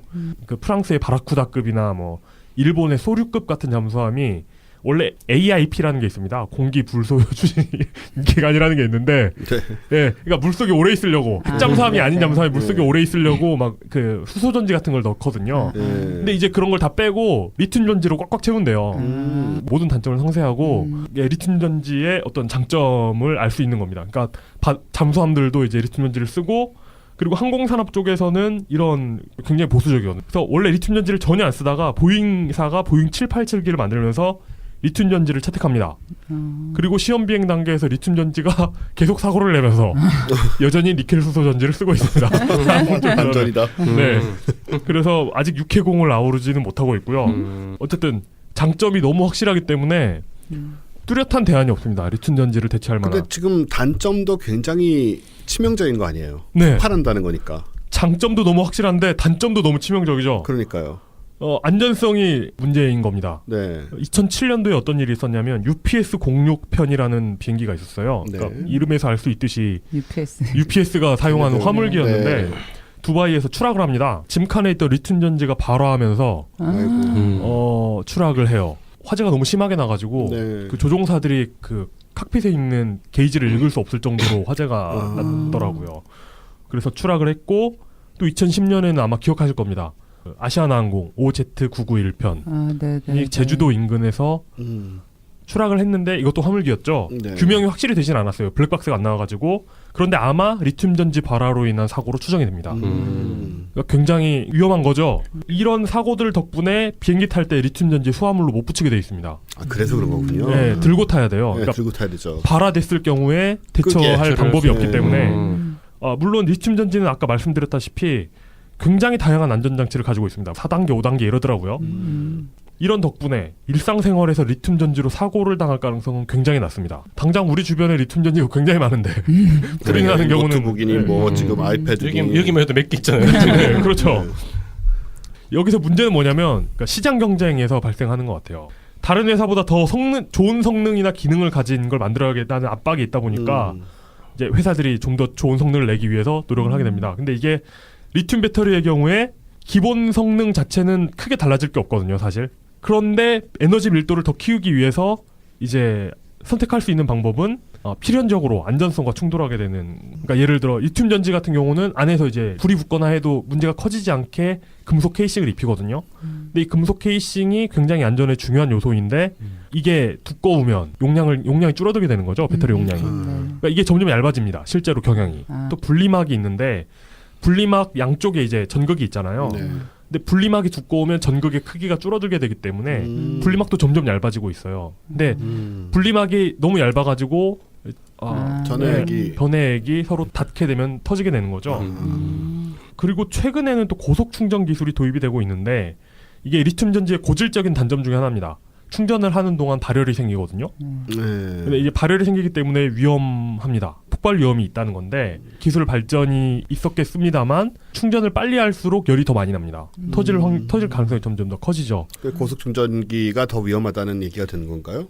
물론 이제 안전장치가 있겠습니다만 그냥 일반적인 속도로 충전하는 것보다는 덜 안전하지 않나 하는 그 의구심이 있는 거죠. 배터리 안전 문제 회사로 훅 간 회사 소니입니다. 리튬이온 전지를 상용화했는데 훅 갔습니다. 정확히 말하자면 소니 에너지텍이라는 회사인데 2006년에 소니 배터리를 사용한 노트북이 랜덤으로 터지기 시작해요. 이게 그러니까 소니 노트북만 터진 게 아니라 뭐 HP, 애플, 소니 배터리팩을 사용한 노트북들이 터지기 시작합니다. 자체 조사 결과 금속 이물질이 그 안에 들어 있었다. 전극에. 그래서 터졌다고 하면서 대규모 리콜이 꼬리를 봅니다. 막 HP, 뭐 델, 뭐 이런 데서 계속 리콜을 해가지고 결국에는 사세가 급속히 기웁니다. 그래서 리튬 전지를 최초로 상용화한 회사인데 결국에는 소니 계열사 사이에서 이리저리 팔려다녀요. 소니 에너지텍이. 그러다가 최근에는 결국에 배터리 사업을 소니가 매각한다는 기사가 떴습니다. 이제 완전히 손을 끊는 것 같더라고요. 그리고 최근에 삼성 갤럭시 노트 사태가 있었죠. 갤럭시 노트 3분 안 계시죠? 다행히도. 네. 그것도 이제 비슷한 상황인 건가요? 그렇게? 그러니까 이게 갤럭시 노트 사태가 소니 사태하고 다른 점이 있는데 나은 점이 하나 있고 못한 점이 하나 있습니다. 소니 사태보다 나은 점은 뭐냐면 삼성 SDI에서 배터리를 공급받은 다른 회사 스마트폰은 안 터졌다는 거고 기종 하나에 국한됐다는 거죠. 갤럭시 노트 7이라는 기종 하나에 국한됐다는 게 소니보단 나은 점이고 소니보다 안 좋은 점은 아직 왜 터지는지 모른다는 거죠. 진짜 몰라요? 네, 아직 그러니까 몰라요. 배터리만의 문제가 아니라는 거잖아요. 네, 배터리 문제가 있었기 때문에 배터리 문제라고 생각했는데 배터리 문제를 해결했는데도 계속 터지더라는 거죠. 배터리만의 문제가 아니고. 그리고 도대체 왜 터지는지 모른다는 거죠. 아직. K2 박사님이지 나서실 텐데요. 왜 터집니까? 네, 이게 이제 규명을 좀 부탁드리겠습니다. 시간을 좀. 10년 기다려드릴까요? 근데 아까 말씀하셨던 왜 메모리나 뭐 이렇게 CPU 기술은 폭발적으로 발전을 하는데 아까 그때 치고 들어줬어야지. 좀 늦은 감이 좀 열심히 찾아보느라. 근데 저기 말씀 주시는 거 쫙 듣다 보니까 그게 있는 것 같아요. 제가 이제 공학대학에서 이렇게 공부할 때 보면 소재 쪽 같은 경우 연구하는 분이 어떤 느낌이냐면 약대 쪽 연구하는 거랑 비슷해요, 느낌이. 그러니까 해봐야 돼요, 진짜로. 그 소재를 갖다 놓고 지금 축전율도 뭐 진짜 니켈이랑 뭐 카드뮴 갖다 붙여보고 뭐랑 쌍을 조합해보고 그러기 전에 해석적으로 그 소재에 대해 이해할 수 있는 방법은 별로 없거든요. 그러니까 약대 쪽에 계신 분한테 물어봤더니 신약을 어떻게 개발해? 그랬더니 뭐 그냥 감으로 이거와 이거 해서 섞으면서 하면 뭐 약효가 생기지 않을까? 진짜로 그렇게 한대요. 그러니까 근데 그게 경험으로 좀 누적된 것 때문에 화학적으로 이 성분과 이 성분이 몬테카를로 실행이구만. 시뮬레이션이 아니고. 그래서 되게 신약 개발할 때 그렇게 큰 돈이 들고 많은 연구 인력이 필요한 게 진짜 밤새서 계속 해봐야 되는 거고. 그러니까 에디슨이 그 필라멘트 개발하려고 할 때 다 해봤다는 거랑 똑같은 짓을 해야 되는 거군요. 그런데 그러다 보니까 이걸 다 해봐야 되다 보니까 이제 발전 속도가 느릴 수밖에 없지 않을까. 근데 이제 CPU 같은 경우는 제가 보기에는 가공 방법이나 뭐 되게 해석적으로 접근을 할 수가 있거든요. 그러니까 디자인의 문제니까 어떻게 하면 여기에 뭐 어떻게 밀도 있게 뭐를 경로를 깔아서 집어넣는지 뭐 아니면 뭐 저 지하에 있는 외계인을 계속 고문하면 될 거고. 근데 궁금한 게 진짜 리튬보다 나은 소재가 없을 수도 있는 거예요? 그거는 아직도 그러니까 해봐야지. 참고로 LG 쪽에서 그쪽으로 하는 분이 이제 동료분이 있는데 예전에 저녁 자리가 있어가지고 물어봤더니 진짜로 계속 그렇게 저보고 있대. 그러니까 다른 그러니까 알 수가 없는 거군요. 그렇죠. 나올 수도 있는 거죠. 또 다른 새로운 소재가 개발이 되면 그리고 이제 그 소재 문제를 해결하거나 하면 아까 정확히 말씀하셨지만 축전이라는 건 결과적으로 면적의 문제가 되잖아요. 그러니까 얼마나 많은 전기 그 전자를 갖다가 표면에다 이렇게 다 압축하고 있느냐는 문제니까 그러면은 그 다음부터 이제 디자인 개념이 좀 들어갈 텐데 뭐 CPU나 메모리보다는 훨씬 어떻게 보면 볼륨에 되게 제한될 수밖에 없는 거 아닐까 그런 생각이 좀. 근데 이 배터리도 신약보다도 어쩌면 훨씬 더 뭔가 새로운 이런 걸 붙여가지고 어마어마한 퍼포먼스를 내면 지금 뭐 드론이니 뭐 온갖 데 다 쓸 수 있는 완전 진짜 노다지잖아요. 진짜 비행기가 배터리로 날 수도 있잖아요. 그러니까 만약에 배터리가 정말 충분하게 뭐 자동차부터 뭔가 아직 배터리에서는 획기적인 그런 게 뭔가가 아직 없다. 그러니까 계속 아까 말씀하신 그 양극, 음극, 전해질 이거는 모든 배터리가 다 그렇잖아요. 그러니까 거기에 뭘 쓰느냐의 차이일 뿐이고 그거를 극복할 수 있는 뭔가 획기적인 컨셉은 아직 없는 얘기. 지금 그나마 획기적이라고 옛날 포스코나 이런 데서 좀 하고 있는 거가 이제 요즘 근데 그 연료전지 개념이 수소 연료전지. 예, 그게 실제로 이제 안에서 어떻게 보면 발전 비슷하게 뭔가 일어나는 그렇죠. 형태고 축전 개념보다 더 진일보한 건데 이제 그게 포스코에 있는 분 얘기 들어봤더니 지금 발전소를 연료 전지는 말 그대로 미니 발전소잖아요. 그렇죠. 미니 발전기를 그냥 그래서 포스코에서 전략적으로 그거를 이제 발전 사업에 손을 대려고 이렇게 노력을 했는데 지금 발전 단가가 솔직히 되게 많이 낮은 상태거든요. 그러니까 경제성이 없고 환전해서 다 커버해 버리니까 이제 뭐 재미는 못 보고 있는 상황이라고 들은 것 같아요. 그 사우디아라비아가 그 석유를 감산한다니까. 그리고 포스코가 지난 그 몇 년 동안 완전히 망가져버렸기 때문에. 그러게요. 아까 비행기 얘기 나와서 말인데 사실 이 화석연료 계통이 가장 효과를 발휘하는 게 비행기예요. 맞습니다. 제트 엔진이기 때문이죠. 이게 배터리로는 제트 엔진을 쓸 방법이 없으니까 프로펠러를 다시 돌려야 되거든요. 완전히 정말 새로운 엔진을 만들기 전에는. 그렇죠.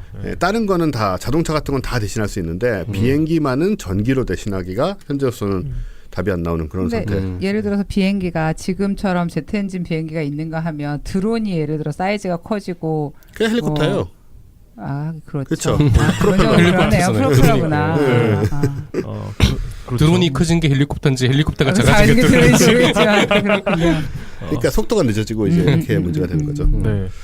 그런 것도 보면 깝깝해요. 우리가 아직 그런 기술 하나 없구나. 그러니까 우리가 일상에서 접하는 것 중에 가장 위험한 게 사실 자동차랑 리튬 전지 아닙니까? 그렇죠. 진짜 그러게요. 목숨 걸고 계속. 그러니까요. 근데 이게 합쳐지고 있어요? 앱으로 쓰고 있죠. 그리고 네, 그렇죠. 자동차에 이렇게 리튬 전지를 그리고 자동차에 이제 리튬 전지를 넣으려고. 그리고 최근에 어떤 사고가 있었냐면 대한항공 비행기에서 네. 아이폰이 발화했습니다. 아하. 네, 아이폰 7이 아니고 최신작이 아니라 5S 굉장히 오래된 기종이 네. 의자 그 등받이를 뒤로 넘어가면서 눌려서 쪼개지면서 발화했어요. 네. 그러니까 멀쩡한 기계도 충격을 가해주면 불이 붙게 되는 거거든요, 사실. 근데 사실 일단 리튬이라는 게 워낙 반응성이 좋기 때문에 그 공기 중에 있으면 발아요 무조건 리튬은. 아 진짜요? 네. 네. 그냥 내놓으면 무조건 발아요. 그 리튬이 있으면 그냥 공기 중에 습기랑 반응해서 바로 반응해요. 그러니까 이게 리튬, 나트륨은 뭐 그냥 내놓으면 무조건 불 붙어요. 뭐 그럴 리 없겠지만 뭐 아이폰이 만약에 니켈 수소 전지였으면 쪼개져도 터질 일이 없는 거죠. 그냥 망가지는 거지. 만약에 터지지 않더라도 뭐 이렇게 뭐 무슨 회로가 작동하면서 터지지 않게 유독가스를 이렇게 방출하면서 터지지만 않게 터지지만 않게 그렇게 되는 거죠.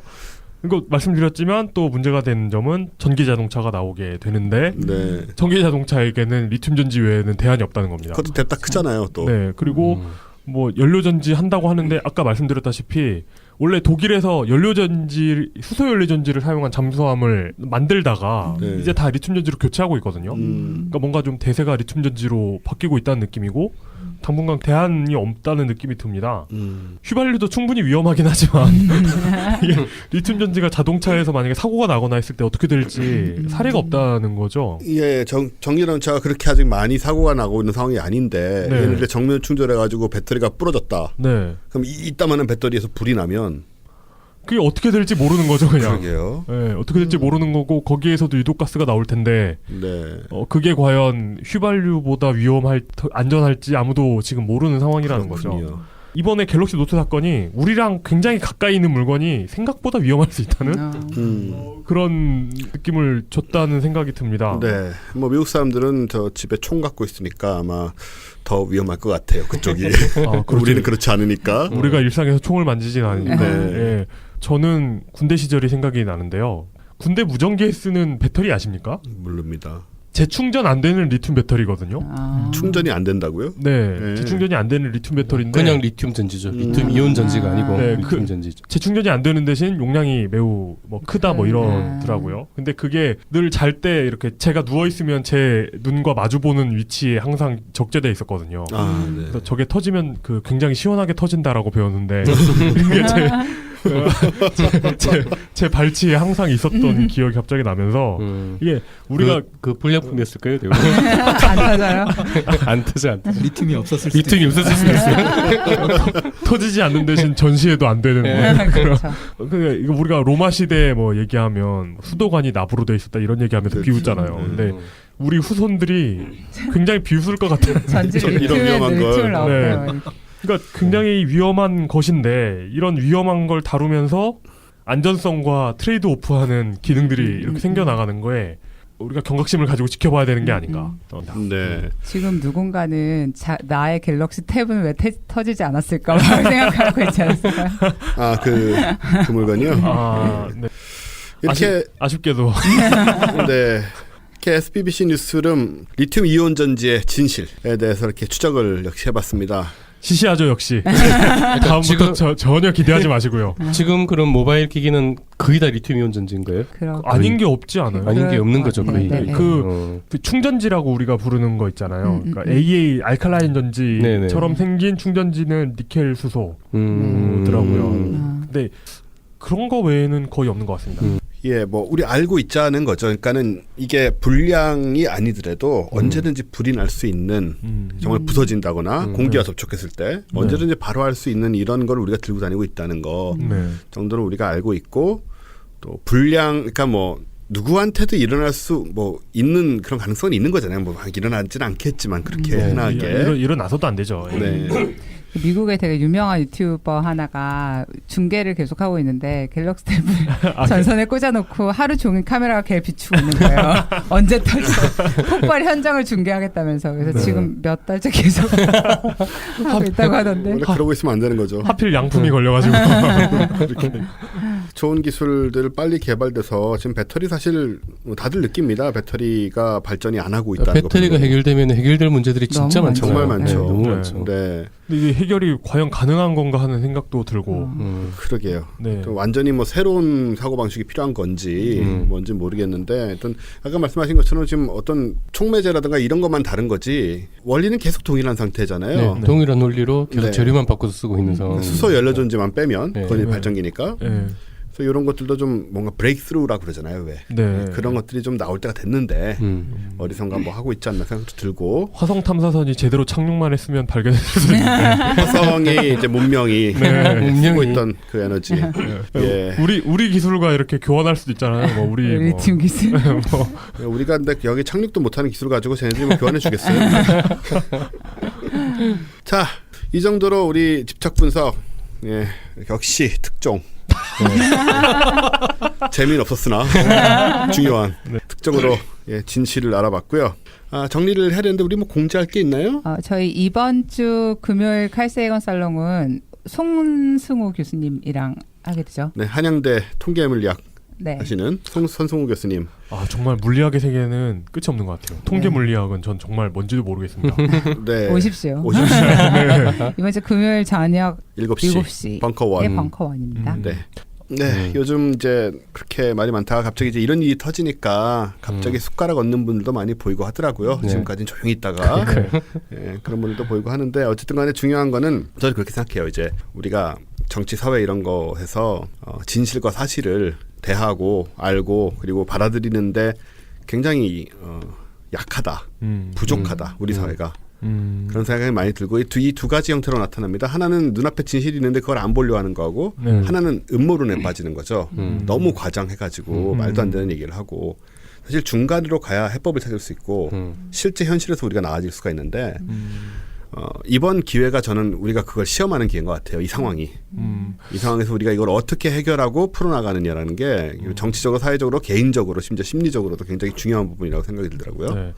이 방송의 역할이 중요하다는 느낌을 받는 게, 저만 해도 사실 무슨 일을 한다거나 뭔가를 만든다거나, 예를 들어 뭐 당선이 되고 싶다거나 할 때 어떤 통계학자나 사회학자의 말을 들을 수도 있는 거고 무속인의 말을 들을 수도 있는 거거든요. 그렇죠. 근데 아무런 그 지식이 없는 상황에서, 지식이나 어떤 생각이 없는 상황에서는 이 둘의 말이 똑같이 들려요. 같은 맞아요. 가치를 가진 걸로 느껴집니다. 실제로 많은 정치인들이 무속인을 찾아간대요. 그렇죠. 그렇다고 하더라고요. 네, 진짜로 놀라울 정도로 많이.